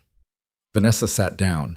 She did it the way people sit down when they are choosing to comply as a strategic decision rather than a real one, with a specific controlled deliberateness that communicated she was still in the room on her own terms. Zuri knew that gesture, had watched it her entire life. Dr. Seo continued. The $47,000 represents the documented transfers, she said. However, in reviewing the full account history, my team identified an additional pattern. Over the same 22-month period, the restaurant's petty cash reconciliation shows a recurring monthly variance averaging $340. This is a smaller number but behaviorally significant because it predates the larger transfers by approximately 7 months. She looked at the table generally. It suggests the diversion began at a smaller scale before escalating. Total estimated diversion, including petty cash variance, is between $49,000 and $52,000. Amani's breath came out audibly. Just a small exhale, barely a sound. But in a room that quiet, it carried. Vanessa said nothing. Additionally, Dr. Seo said, the restaurant's last filed tax return reflects revenue figures that do not align with the point-of-sale records from the same period. The discrepancy is approximately $11,000 in reported revenue. That is a separate matter requiring separate review, but I am noting it for completeness. Webb leaned toward Vanessa and said something in a voice low enough that Zuri couldn't hear it. Vanessa shook her head once, a small, tight motion. The financial officer of record, Dr. Seo said, and she looked at Zuri, has no signature authority on the accounts in which these transactions originated. She was not in a position to initiate, approve, or prevent these transfers. The reconciliation anomalies she flagged in her internal memos, 7 documented instances over 18 months, were consistent with what the audit later confirmed. Her analysis was accurate throughout. The room held that. Zuri felt it move through her differently than she'd expected. She'd expected something like vindication, which she'd imagined would feel like relief. It didn't feel like relief, it felt like standing in a room where someone had finally turned on a light, and the light showed exactly the thing you'd known was there. And knowing you'd been right about it the whole time didn't make it any less ugly to see clearly. Vanessa turned to face her. You are going to stand there, she said, and let strangers tell the story of this family. Zuri looked at her. They're telling the story of the accounts. This is my mother's restaurant. I know whose restaurant it is. Her voice came out harder than the surface she'd been trying to maintain, and she let it, because some things don't stay contained when you've been containing them for 11 years. I know it better than you do. I know the cost of every light fixture and every pound of flour and every hour of overtime. Darnell worked when you cut the schedule without telling me. I know the day the walk-in compressor started making the sound that meant it was going to fail. I put it in a memo 3 weeks before it actually failed, which you didn't read. I know the name of every vendor we're behind with and the specific phone extension of the billing contact at the gas company because I've talked to them enough times that she started recognizing my voice. She stopped, breathed once. You know the dining room and you know the customers, and you know how to make this place feel like something worth coming back to. And that is real, and it matters. But you have not opened a financial document in this restaurant in 18 months, and you used the accounts as a personal fund while I was in the back trying to figure out why the numbers wouldn't close. Silence. Complete and absolute. Vanessa's face had done the thing again. That brief reconfiguration, 2 seconds where the construction came down. This time it stayed down a little longer. Amani said from her end of the table, "Mom, just say something true." It was the most unexpected sentence in the room. Everyone looked at Amani. She was looking at the table, at the document in front of her, at the column of numbers that represented 22 months of transfers with her business name in the receiving field. Her composure had been eroding since the moment Dr. Seo had started speaking, and now what was left of it was thin enough to see through. "I didn't know all of it," she said. Her voice was unsteady. "I knew there was money coming in. Mom said she had it handled. I didn't look at where it was coming from because I didn't want to know." She looked up and her eyes were wet, and she looked first at Dr. Seo, then at Richard Yoon, then at Tae-hyun, and then finally, with something that cost her visibly, at Zuri. "I knew it wasn't right. I knew it wasn't coming from nowhere. And I didn't ask because the boutique was drowning and she was offering, and I told myself it wasn't my business to ask." The room was very still. Zuri looked at her sister. For a moment, just a moment, the version of Amani she'd grown up with was completely visible. Not the performance, not the new bags and new shoes and the easy appropriation of spaces and resources that had always been available to her as the younger, lighter, easier daughter. Just 28 and scared and sitting in a room full of evidence of something she'd participated in by choosing not to see. Zuri looked away. Vanessa said, "Imani, stop talking." "Mom, stop." Her voice was a wall. "Do not say another word in this room." Webb put his hand flat on the table. "I need to advise my client." "Your client," Tae-hyun said, "has the opportunity to make a decision right now that determines what happens to this business." He had not raised his voice once in the entire meeting. He didn't need to. His voice had a quality of compressed weight, not loud, but dense, each sentence carrying a specific gravity that made the room reorganize around it. "The documentation is complete. It's been verified independently. What is being offered here is a resolution that keeps the restaurant operating, compensates for the full amount of the diversion, and restructures management in a way that prevents this from happening again." He looked at Vanessa directly. "The alternative is that this documentation goes to the appropriate authorities, at which point the decision about what happens to this business, and to you personally, is no longer in this room." Vanessa looked at him. She held his gaze for a long moment, and Zuri watched her mother assess him the way she'd always assessed difficult situations, searching for the leverage point, the angle, the place where a skilled person could redirect. She didn't find one. "What are your terms?" Vanessa said. Webb said immediately, "Vanessa, I strongly advise that—" "Marcus." She didn't look at him. "What are your terms?" Tae-hyun looked at Richard Yoon. Yoon opened a folder and removed a document. He placed a copy in front of Vanessa, a copy in front of Webb, and slid one down the table toward Zuri, which she already had. She'd reviewed the draft 2 days ago at Tae-hyun's office and had gone through it line by line with the specific concentration she brought to documents that mattered. "Full repayment of the diverted amount," Yoon said. "Structured over 18 months with a balloon payment at month 6. Removal of sole signatory authority from personal accounts. All restaurant accounts to require dual signature going forward. the second signature being the restaurant's financial officer. He turned a page.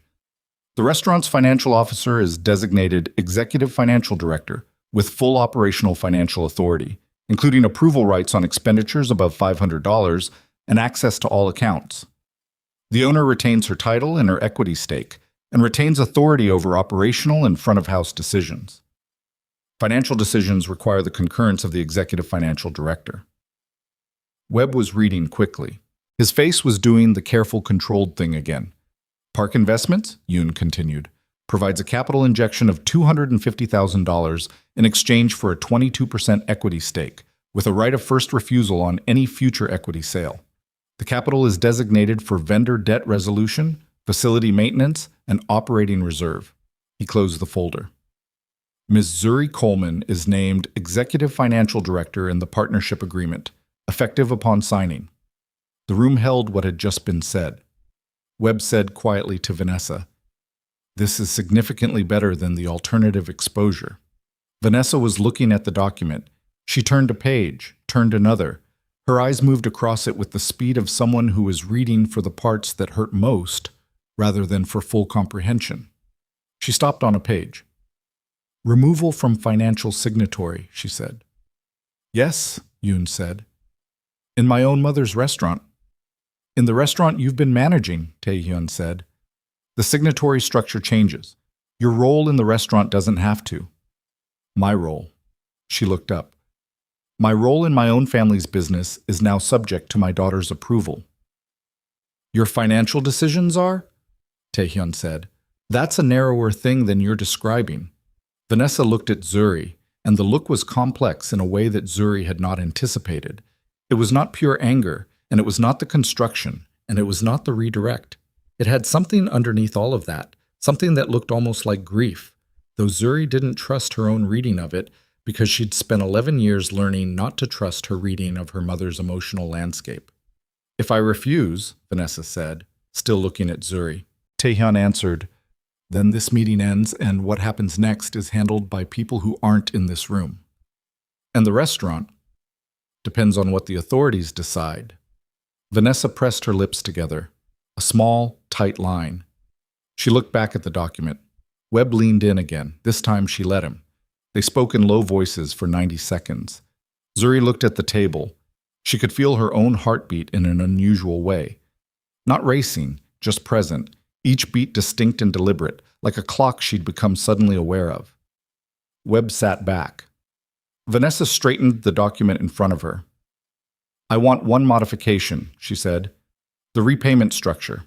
Month 6 balloon is not feasible. I want it distributed evenly across the 18 months. Tae-hyun looked at Yoon. Yoon made a note. "That's acceptable," Tae-hyun said.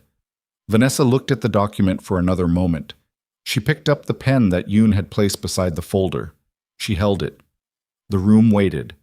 And Zuri watched her mother, watched her hold that pen, watched the construction hold and then fracture at the edges, watched the grief, or whatever it actually was, move across her face one more time, and felt something she hadn't expected to feel, which was not triumph, was not satisfaction, was something quieter and heavier and more complicated.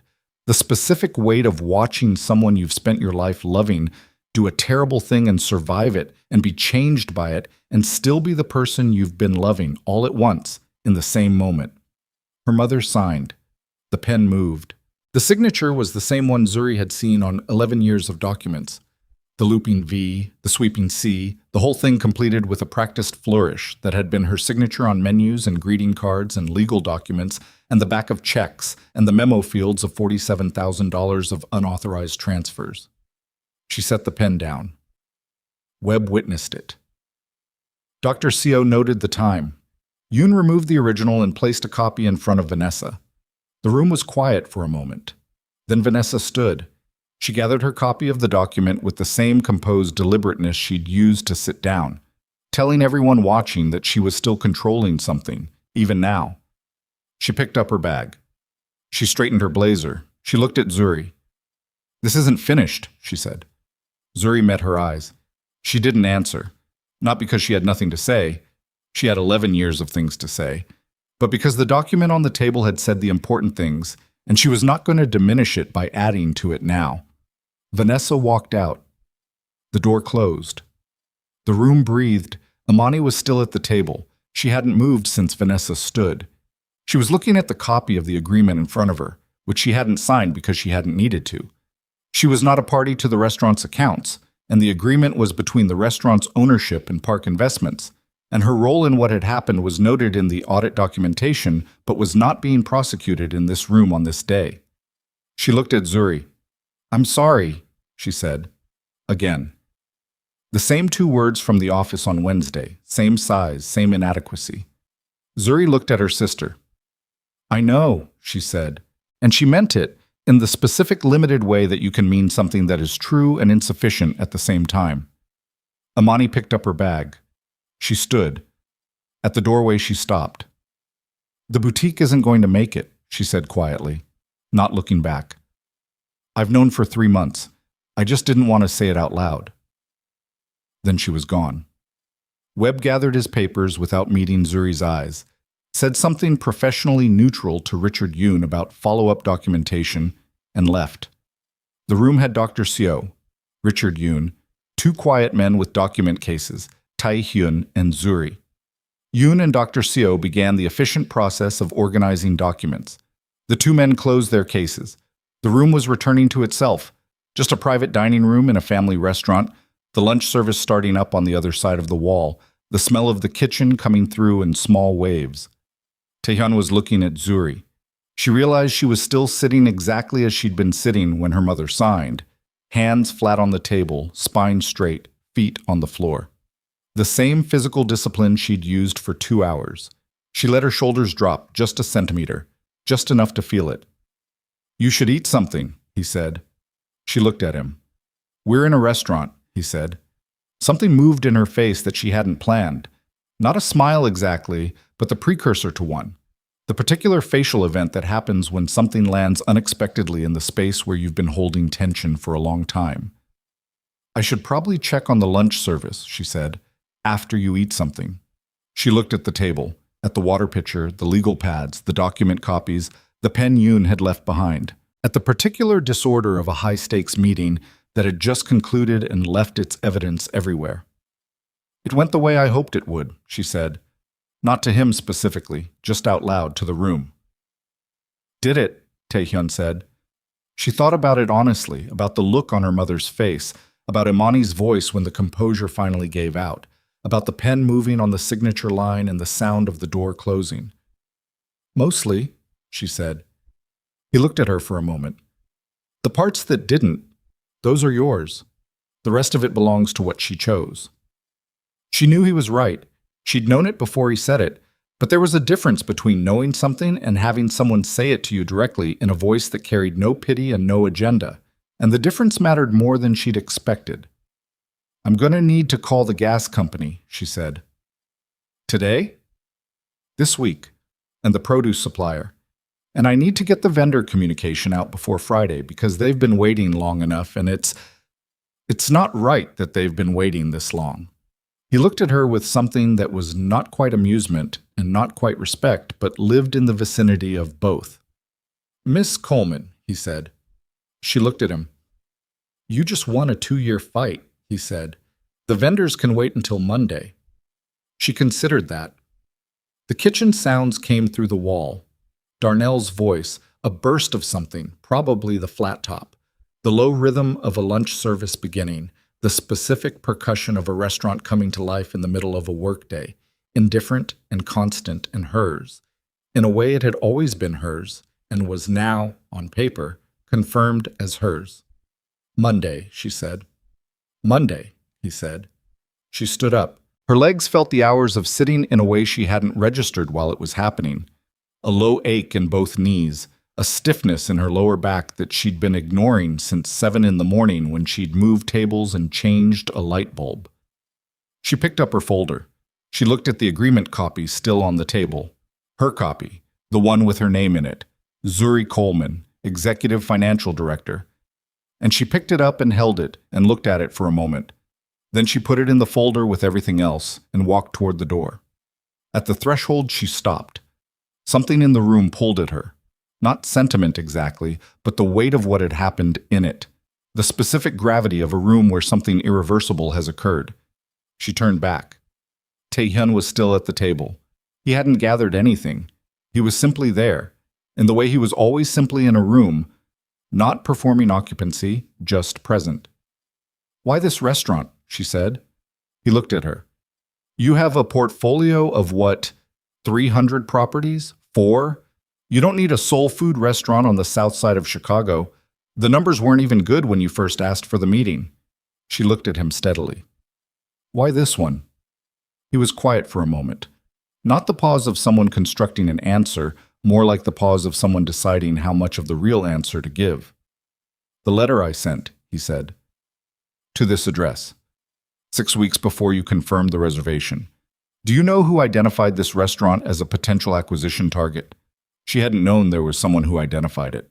She'd assumed the letter was part of a broader sweep, regional restaurants, neighborhood institutions, the kind of portfolio diversification that a company of his scale did systematically.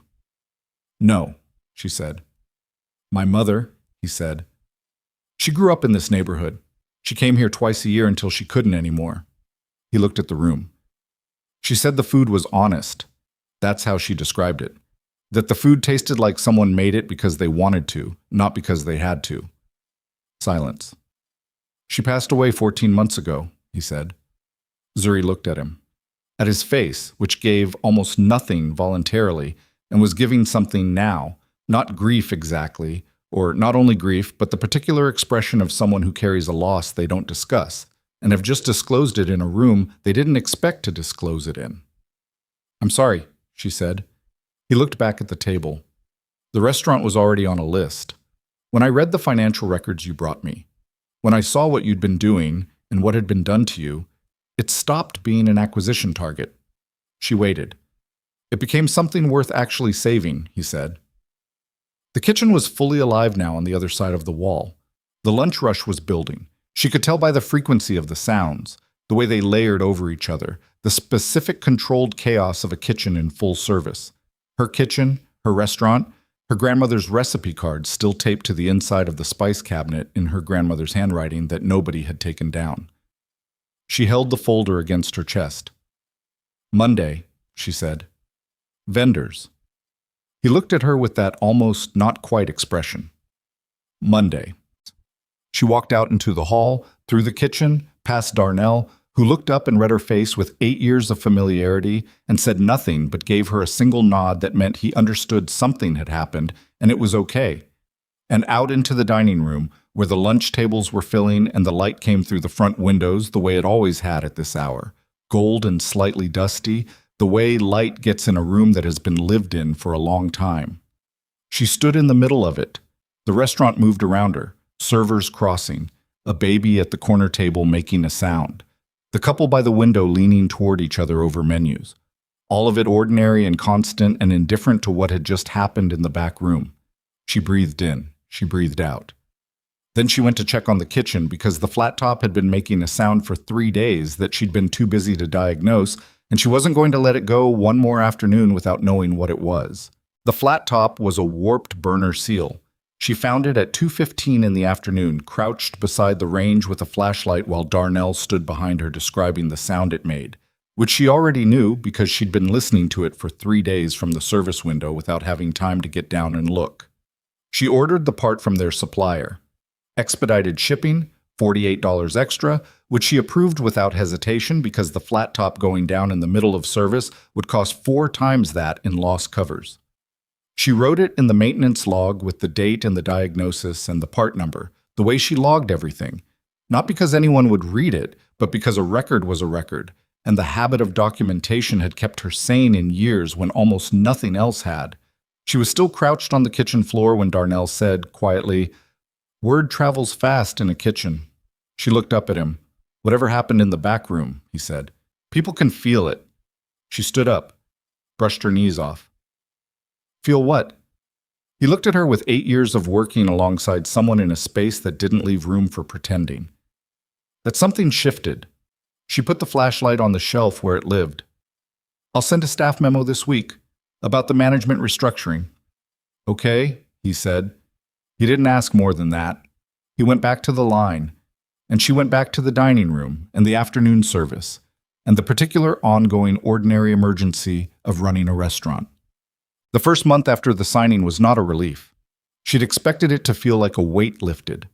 It felt instead like the specific exhaustion that comes after you've been braced against something for a long time and the thing has finally moved and your muscles don't know yet that they can stop. She paid the gas company on a Tuesday morning, the same billing contact, the same extension she'd called enough times that the woman knew her voice. She told her the balance would be cleared by end of week and gave her the confirmation number.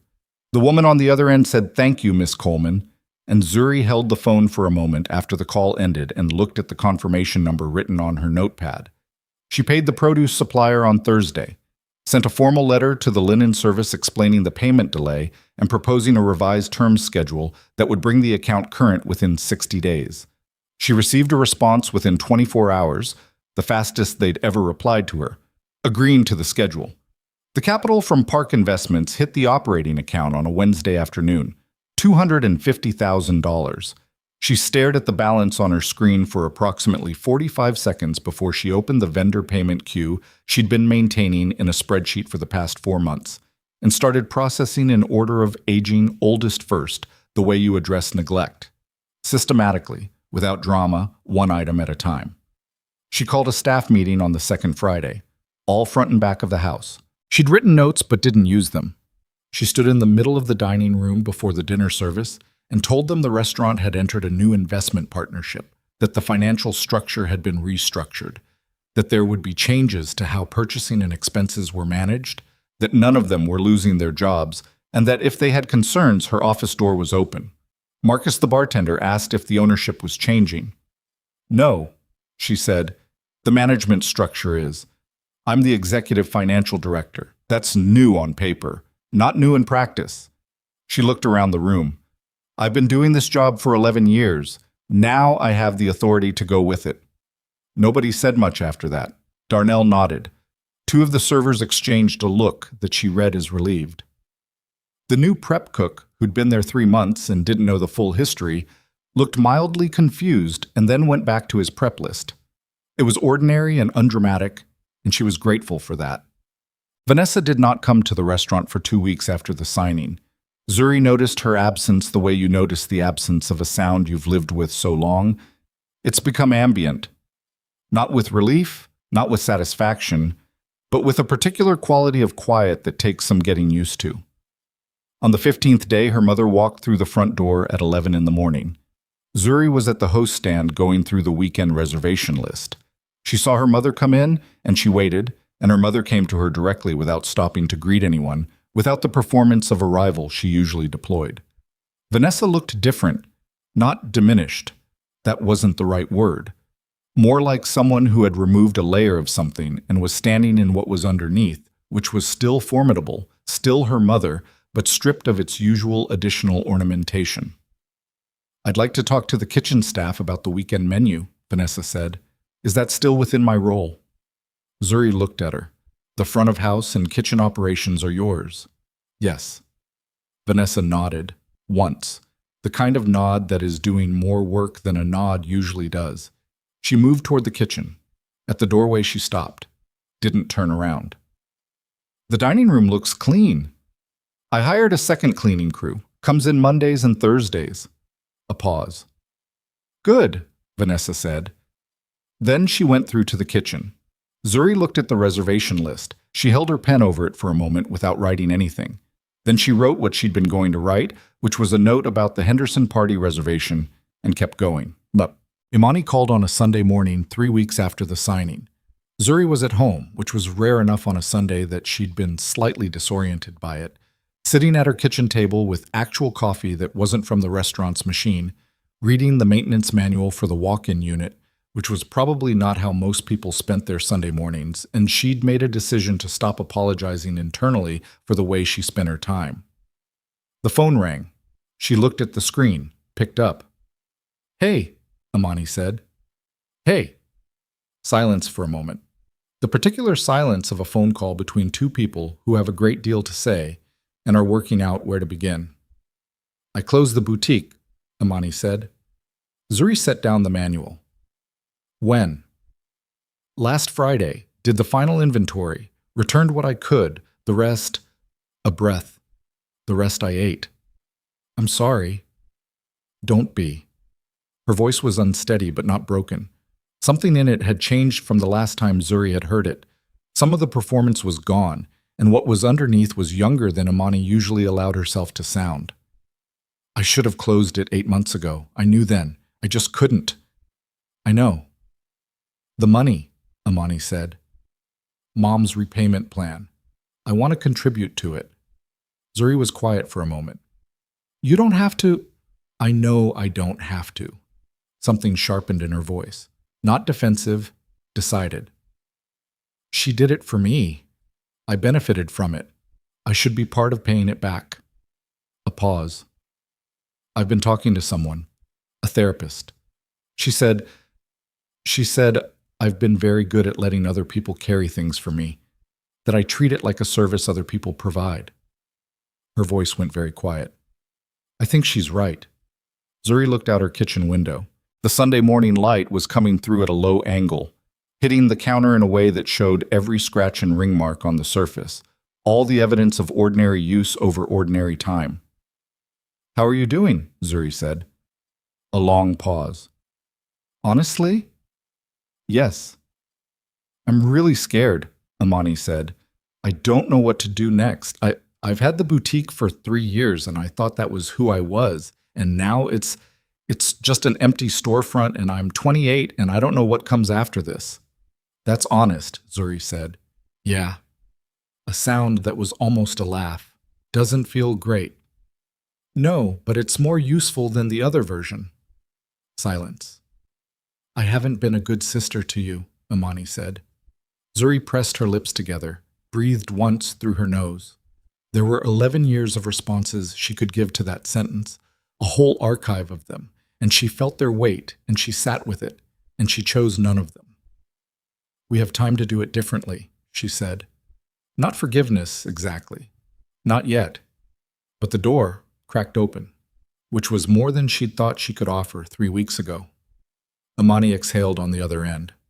A long, slow exhale. Okay, she said. Okay, Zuri said. Darte, she saw Tae-hyun twice in the first month after the signing, both times professionally, once for a status meeting with Richard Yoon about the vendor debt resolution timeline, once for a brief review of the capital deployment plan she'd submitted. Both meetings were at his office. Both were efficient and productive and conducted with the same particular atmosphere of his professional presence, which she'd gotten used to enough to stop finding disorienting. The third time she saw him was not a meeting. It was the last Tuesday of November, and she was in the restaurant at 9:30 at night after service, at the corner table. The corner table, the one with the white cloth she'd ironed on her birthday, the one she'd set for 6 people who never came, going through the November P&L with a pen and a cup of coffee that had gone cold. The numbers were better. Not fixed. A month was not enough to fix 2 years, and she didn't expect otherwise. But the trajectory had changed direction. The cash flow projection she'd run for Q1 of next year showed, for the first time in 18 months, a positive operating margin. Small, fragile, real. She was looking at the supply cost line, which was still higher than she wanted it, when the front door opened. She looked up. Tae-hyun was in a coat she hadn't seen before, darker than his usual suits. He looked like someone who had come from somewhere else and stopped here, not as a planned destination, but as a decision made mid-route. She looked at him. We're closed, she said. I know. He came in. The door closed behind him. He looked at the dining room the way he'd looked at it the first night, reading it, taking inventory. Then he looked at the corner table, at her coffee, her papers, the pen she was still holding. You're here late. I'm usually here late. November P&L? Close enough. She looked at him. He was still standing near the door, coat on, which meant this was brief, or at least intended to be. Do you want something? I can make coffee. The kitchen's closed, but I can... No. He came to the table, pulled out the chair across from her. The same chair he'd pulled out the first night, she realized, the same position relative to the same corner, and sat down. He looked at the papers briefly but didn't read them. Then he looked at her. I had dinner with Richard tonight, he said. He told me the vendor debt will be fully current by January. Mid-January, she said. If the December covers hold. They should. December is historically our strongest month. He also told me the Q1 margin projection. It's preliminary. It's promising. She put her pen down. Why are you here? He looked at her with the directness she'd gotten used to. That particular quality of his attention that was comprehensive without being invasive, that saw you clearly without making you feel examined. I wanted to make sure you were all right, he said. She looked at him for a moment. I'm fine. You've been here since 7 this morning. How do you eat? Darnell. A pause. He mentioned it when Richard called him about the supply schedule. She absorbed that. Darnell had been doing a quiet version of monitoring her hours since the signing. She'd noticed him mentioning food when she hadn't eaten, mentioning the time when she'd been in the office past 10. She'd decided not to address it because it was the kind of care she didn't know how to receive gracefully and wasn't sure she needed to learn right now. I'm fine, she said again. You're working 14-hour days. Well, I worked 14-hour days before. The difference now is that the work is actually moving something forward instead of just holding position. She picked up her coffee, put it down when she remembered it was cold. That's a significant difference. He looked at her for a long moment. What does it feel like? He said. She looked at him. The work, he said. Now, what does it feel like? She considered the question, not defensively. He asked it the way he asked everything, without angle, without agenda, just as a question that wanted an honest answer.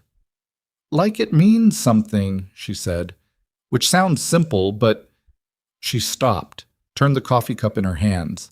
For a long time I was doing the same work, and it kept disappearing. I'd fix something, and something else would drain. I'd close a gap, and another one opened, and I always thought I was the problem, that I wasn't fast enough or thorough enough, or...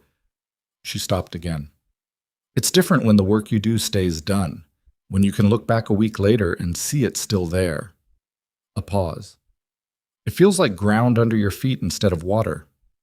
The restaurant was quiet around them, the ambient sounds of a closed dining room, the refrigeration units, the distant traffic, the particular silence of a space that holds people all day and rests when they're gone.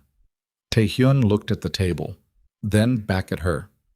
I came here the first night, he said, because my assistant confirmed a reservation and I keep my appointments. He said it plainly, not as a preamble to something softer. I stayed because there was a birthday table in the corner and only one person in the room who didn't know how to be dishonest about something. He looked at her directly. That's a rare thing. I've spent a significant amount of my professional life in rooms full of people who know how to perform sincerity. You were just actually sincere. It's harder to find than it should be. She looked at him. Is that why you invested in the restaurant? She said. I invested in the restaurant because it's a viable business with strong community equity and a competent financial officer who had been systematically prevented from doing her job. He paused. Those are the business reasons. And the other reasons? A beat. The other reasons are not unrelated to the business reasons, he said. She held his gaze. She had gotten better at that, holding the gaze of a person who looked at you with full attention without flinching or redirecting.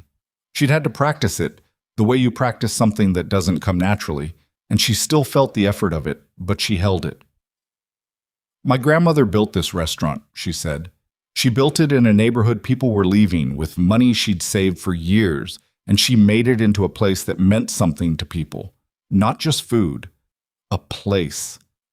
She looked at the dining room, the tables, the light fixtures her grandmother had chosen, and she'd maintained the floors her grandmother had chosen, and she'd refinished twice. I used to think my job was to keep it alive until someone else could take it somewhere. Until my mother was ready, or Amani, or someone.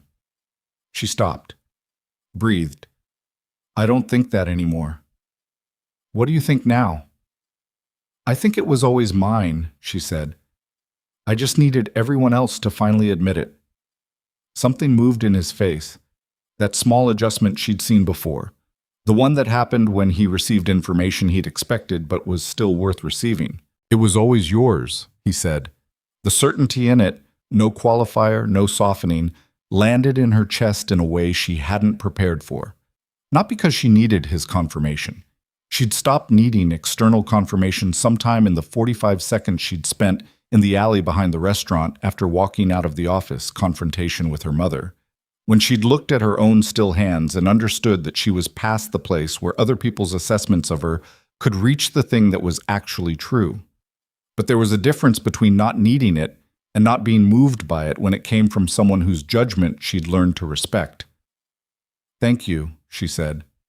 "For Monday, for all of it." He looked at her. "You did all of it," he said. "I provided a mechanism. You provided everything the mechanism needed to work."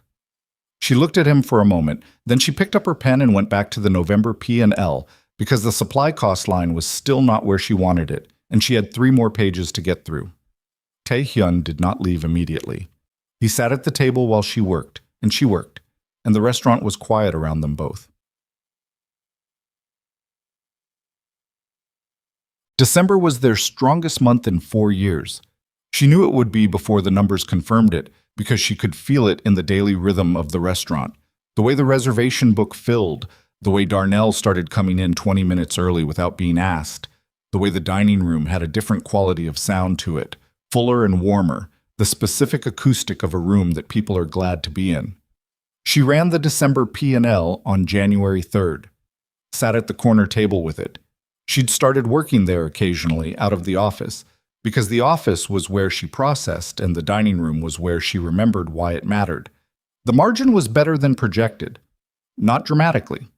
Precisely better, which was the right kind. She noted it in the management log, sent the monthly report to Park Investments as specified in the partnership agreement, filed the December tax documentation, updated the vendor schedule, which was current on every account for the first time in 2 years. Then she sat with the finished report in front of her and didn't immediately pick up the next thing. She gave herself exactly that. The finished report, the clean numbers, the evidence of a month that had gone the way it should have gone. Outside the front windows, January was gray and sharp, and Chicago was being what it always was in January, indifferent to whether you were ready for it, requiring you to meet it as it was. She'd grown up in this city. She knew how to do that. Her birthday came on a Thursday. She knew it was coming the way you know things that have hurt you before, with a kind of low, preemptive bracing that had become so automatic she didn't fully notice it until she was already doing it. She'd woken up that morning at 5:45 as she usually did, had coffee, had driven to the restaurant, had started the morning prep review with Darnell, and had been halfway through the linen count when she'd registered what day it was and felt the familiar compression in her chest. 33. She kept working. The linen count, the produce delivery confirmation, a call to the maintenance company about the walk-in sensor that had been intermittent since December. By 9 o'clock, she had cleared 4 items from the morning list and was starting on the vendor reconciliation when Darnell appeared in the office doorway. "You need to come out front," he said. She looked up. "What's wrong?" "Nothing's wrong." His face was doing something she couldn't read exactly. Controlled, but with an effort that suggested it was working to contain something. "Just come out." She put her pen down. She came out. The dining room had been open for 30 minutes. Early service, mostly regulars. The Tuesday and Thursday morning crowd. The people who came for the breakfast plates her grandmother had kept on the menu because some things you don't change. She knew their orders. Some of them she'd known for a decade. But the corner table was set. White tablecloth, ironed. The good glasses. A small arrangement of flowers. Real ones, not grocery store ones. Something with structure and intention behind the choosing. 6 chairs, and in them, Darnell and Marcus the bartender, and Deja the server, and 3 other members of the staff she'd worked alongside for years, all of them dressed slightly better than usual for a Thursday morning, all of them looking at her with the particular expression of people who have organized something and are watching to see if it lands. On the table, a cake. Chocolate professionally made, not lopsided, with 33 candles already in it, not lit. Deja said, "We looked up when your birthday was, in the HR file." "That's private information," Zuri said. We needed it for a good reason, Marcus said. We figured that counted. She looked at the table, looked at the people at it. 8 months ago, she'd sat at this corner with untouched cake, and her mother had laughed, and she'd carried it to the walk-in because she didn't allow herself to waste food even when she wanted to. She looked at the cake. Her throat was doing something she didn't try to stop this time. Sit down, Darnell said, before service gets busy. She sat down. Marcus lit the candles, all 33. The flame caught and multiplied along the row, and the table became warm with it, that small, specific warmth of birthday candles that exists nowhere else in the world, that is entirely its own thing. Nobody sang. She was grateful for that, grateful they'd read her well enough to know that singing would have made it too large, would have pushed it past the place she could hold it. They just sat, around the table, with the candles burning. Deja said quietly, "You've been here for all of hours." She looked at her. "Every staff birthday," Deja said. "You bring something. You always remember. We wanted to make sure you knew we remembered too." She looked around the table. At Darnell, who'd been with her 8 years. At Marcus, who'd known what day it was last year and hadn't said happy birthday because he'd understood that to say it would make it worse. At Deja, who was 24 and had been working here for 2 years and had apparently been paying attention. She blew out the candles. Not all at once. She had to do 2 breaths because the row was long and she'd inhaled too shallowly the first time. The second breath got the rest. The smoke curled up and dispersed. "Thank you," she said. Her voice was not entirely steady. She let it be not entirely steady. She cut the cake herself because no one else moved to do it, and she was not someone who waited for other people to do things she could do herself. She cut it into clean, even pieces and handed them around the table with the same practical precision she brought to everything. She ate hers while it was still on the plate. It was good cake, better than the ones she made herself. She made a note to get the bakery's card from Deja later. At 9:45, the breakfast service began filling up and people had to go back to work. She stood with them, thanked them again, cleared the birthday things to the side, and went back to the vendor reconciliation. At 1 o'clock, there was a knock on the office door. She said, "Come in," expecting Darnell or Marcus, and Tae-hyun came in. She looked at him, looked at the time on her computer screen. "You don't have a meeting today." "No," he said. He was not in the full professional configuration. No jacket, just a dark sweater, which was the most casual she'd seen him. He had a small package in his hand, which he set on the desk without ceremony. She looked at it. "You didn't have to." "It's not much." He sat in the chair across from the desk. "Richard mentioned the staff had organized something. Richard talks to a lot of people. He's thorough." A pause. "Happy birthday." She looked at him. The words were simple, and he said them simply, without flourish, and they landed the way simple true things land when you've been waiting for them without knowing you were waiting. "Thank you," she said. She opened the package. It was a book, a thick one, hardcover, worn at the corners in the way of something used rather than decorative. She looked at the spine. It was a history of independent restaurant groups in America, covering 5 decades of family-owned establishments, their structures and failures and successes, and the specific conditions under which they survived generational transfer. She looked at it for a moment. "There's a chapter," he said, "about a Korean restaurant in Los Angeles, 3rd generation. The grandmother started it. The middle generation nearly lost it. The 3rd generation rebuilt it." He looked at the book in her hands. "I read that chapter when I was 22. I was trying to understand something about what my mother had built and why it mattered." He paused. "I thought you might find it useful." She held the book, looked at the cover. "Is this your copy?" she said. "Yes." She looked at him. "I have another," he said, which she didn't entirely believe and didn't say so. She set the book carefully on the desk. "The way you set something down when you intend to pick it up again soon." They were quiet for a moment. The office sounds continued around them. The kitchen through the wall, the lunch service starting its build, the particular percussion of a working restaurant midday. "There's something I've been wanting to ask you," she said. "Okay." "The night you came in, my birthday, when you saw the cake in the corner," she looked at him directly. You asked me whose birthday it was. Why? He was quiet for a moment. Because the room was full of people and there was a birthday table with no one at it, he said. And you were the only person working who looked like they already knew the answer to a question no one had asked yet. She looked at him. And, he said, you looked like someone who was deciding whether to be sad about it or not. And I've seen that particular decision on a lot of faces. I know what it looks like when someone is trying to talk themselves out of something they're entitled to feel. A pause. I was curious which way you'd decide. Which way did I decide? You decided to be useful, he said. You handed me a menu and asked about the specials. Something in his face, that almost not quite expression. That was the right answer and the wrong one at the same time. She looked at him for a long time. I've been making that decision for 11 years, she said. I know. Choosing useful over whatever the other thing was. Yes. It kept the restaurant alive. It did, he said. It also cost you things you shouldn't have had to pay. He said it without pity and without sentimentality, just with the same accuracy he brought to everything, and it landed that way. True and clean, and without any softness that would have made it easier to deflect. She looked at the book on her desk. What's the other thing? She said, not looking at him. Sorry? You said useful or the other thing. She looked up. What's the other thing? He looked at her steadily. Living inside your own life, he said, instead of just maintaining it. The office was very quiet. Through the wall, the kitchen built toward the lunch rush.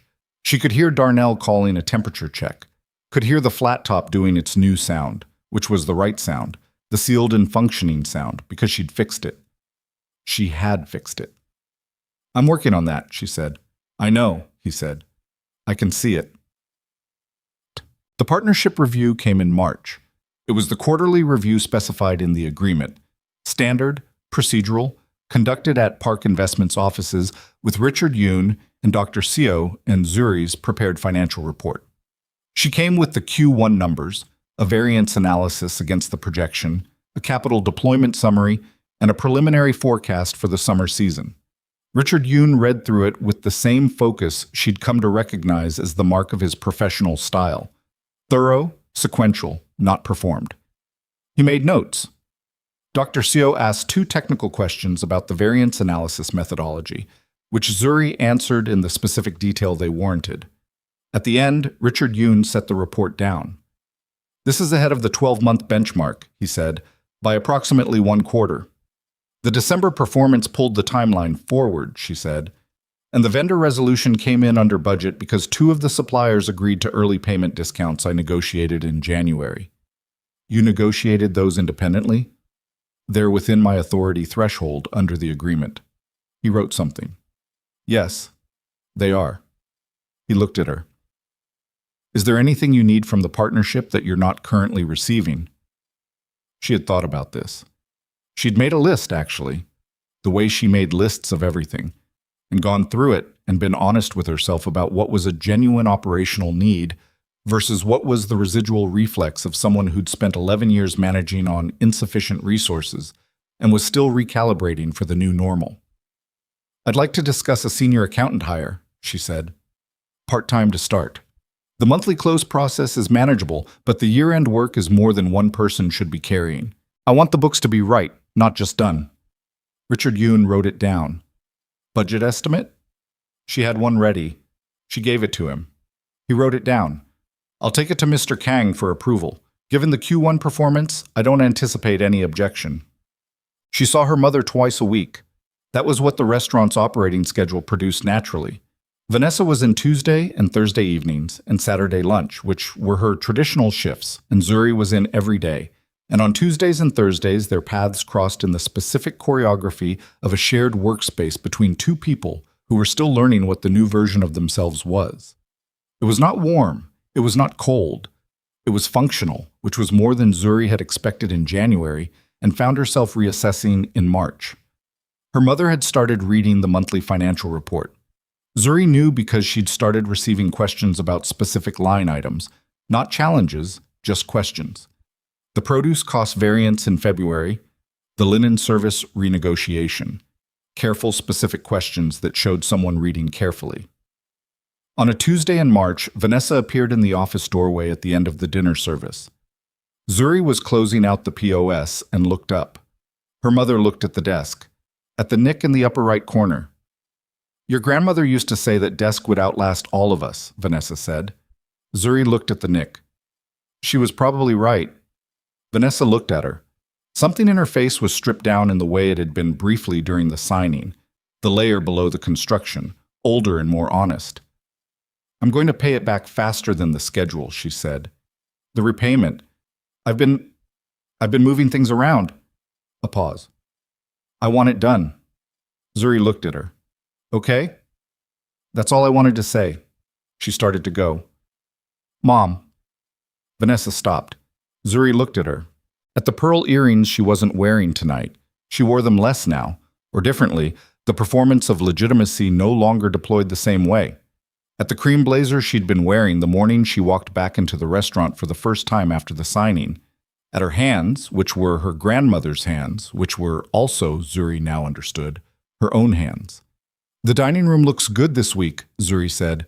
"Whatever you did with the table arrangements on the west side is working. The covers are up over there." Vanessa looked at her. A long pause. "I moved them 6 inches closer to the window," she said. "People like to feel like they have a view, even when the view is just a sidewalk." "It's working," Zuri said. Her mother stood in the doorway for a moment longer. The thing between them was still large, still had weight and sharp edges and 11 years of accumulated complicated history that was not going to resolve itself in a Tuesday evening conversation. She wasn't pretending otherwise, but the door was cracked open. In the same limited, careful way it was cracked open with Amani, the same insufficient but real way. "Good night," Vanessa said. "Good night," Zuri said. Her grandmother's recipe cards were still taped to the inside of the spice cabinet door. She noticed them every day. She'd noticed them for 11 years. The handwriting was big and loose and slightly uphill on the page, the way her grandmother had written everything, as though the words were in a hurry, as though there was more to say than the paper could hold. The cards were yellowed at the edges, and there was a grease mark on the corner of the mac and cheese card that had been there as long as Zuri could remember. On a Thursday in April, she was alone in the kitchen at close, doing the final walkthrough, and she stopped at the spice cabinet. She opened it. She read the cards. Not for information, she knew these recipes, had made them or overseen their making thousands of times. She read them the way you read something that is doing a different kind of work than conveying information, the way you read a letter from someone you miss. Her grandmother had died when Zuri was 20. She'd been sick for 2 years before that, and the restaurant had needed managing, and Zuri had been the one who stayed close and learned the accounts and kept the books straight while her mother ran the floor, and Amani was in high school, and everything that needed doing got done by whoever was willing to do it. She had been willing. She had always been willing. She looked at the recipe cards, at the uphill handwriting, at the grease mark on the mac and cheese card. She thought about what Taiyun had said, living inside your own life instead of just maintaining it. She thought about 11 birthdays and a lopsided cake in the walk-in and a text sent from a dark parking lot at 11:43 at night. She thought about the flat top and the linen count and the HR file with her birthday in it and Deja lighting 33 candles. She thought about the nick in the corner of the desk. That's what wood is for. She closed the cabinet.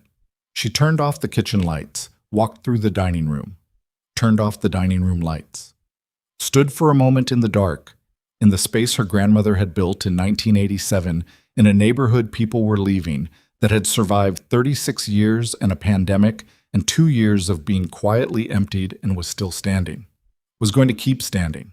She unlocked the front door and stepped outside. The April air had the particular quality of Chicago spring, still cold enough to remind you winter was recent, but with something in it that was different from winter, a quality of opening, of things that had been held in starting to move. She stood on the sidewalk outside her grandmother's restaurant and breathed it in. Down the block, a few lights were still on in the apartments above the dry cleaner. A cab moved through the intersection. Somewhere north, a dog barked once and then stopped. She stood there for a few minutes, not thinking specifically, just present, just inside her own life, in the particular small way that was available to her right now on this Thursday, in April, which was enough. Then she locked the door behind her and walked to her car. She was in early tomorrow. There was a produce delivery to confirm, a vendor call at 9, and the April P&L to start pulling together. She had a senior accountant interview scheduled for the following week. She had 37 employees counting on her to know what she was doing. She knew what she was doing. She drove home through the city, through the intersection she'd been driving through her whole life, through the neighborhood her grandmother had believed in before anyone else thought to, and the restaurant stayed behind her, full of the dark and the recipe cards and the nick in the desk and 36 years of people who had sat down hungry and gotten up full. She drove home. She slept. In the morning, she went back,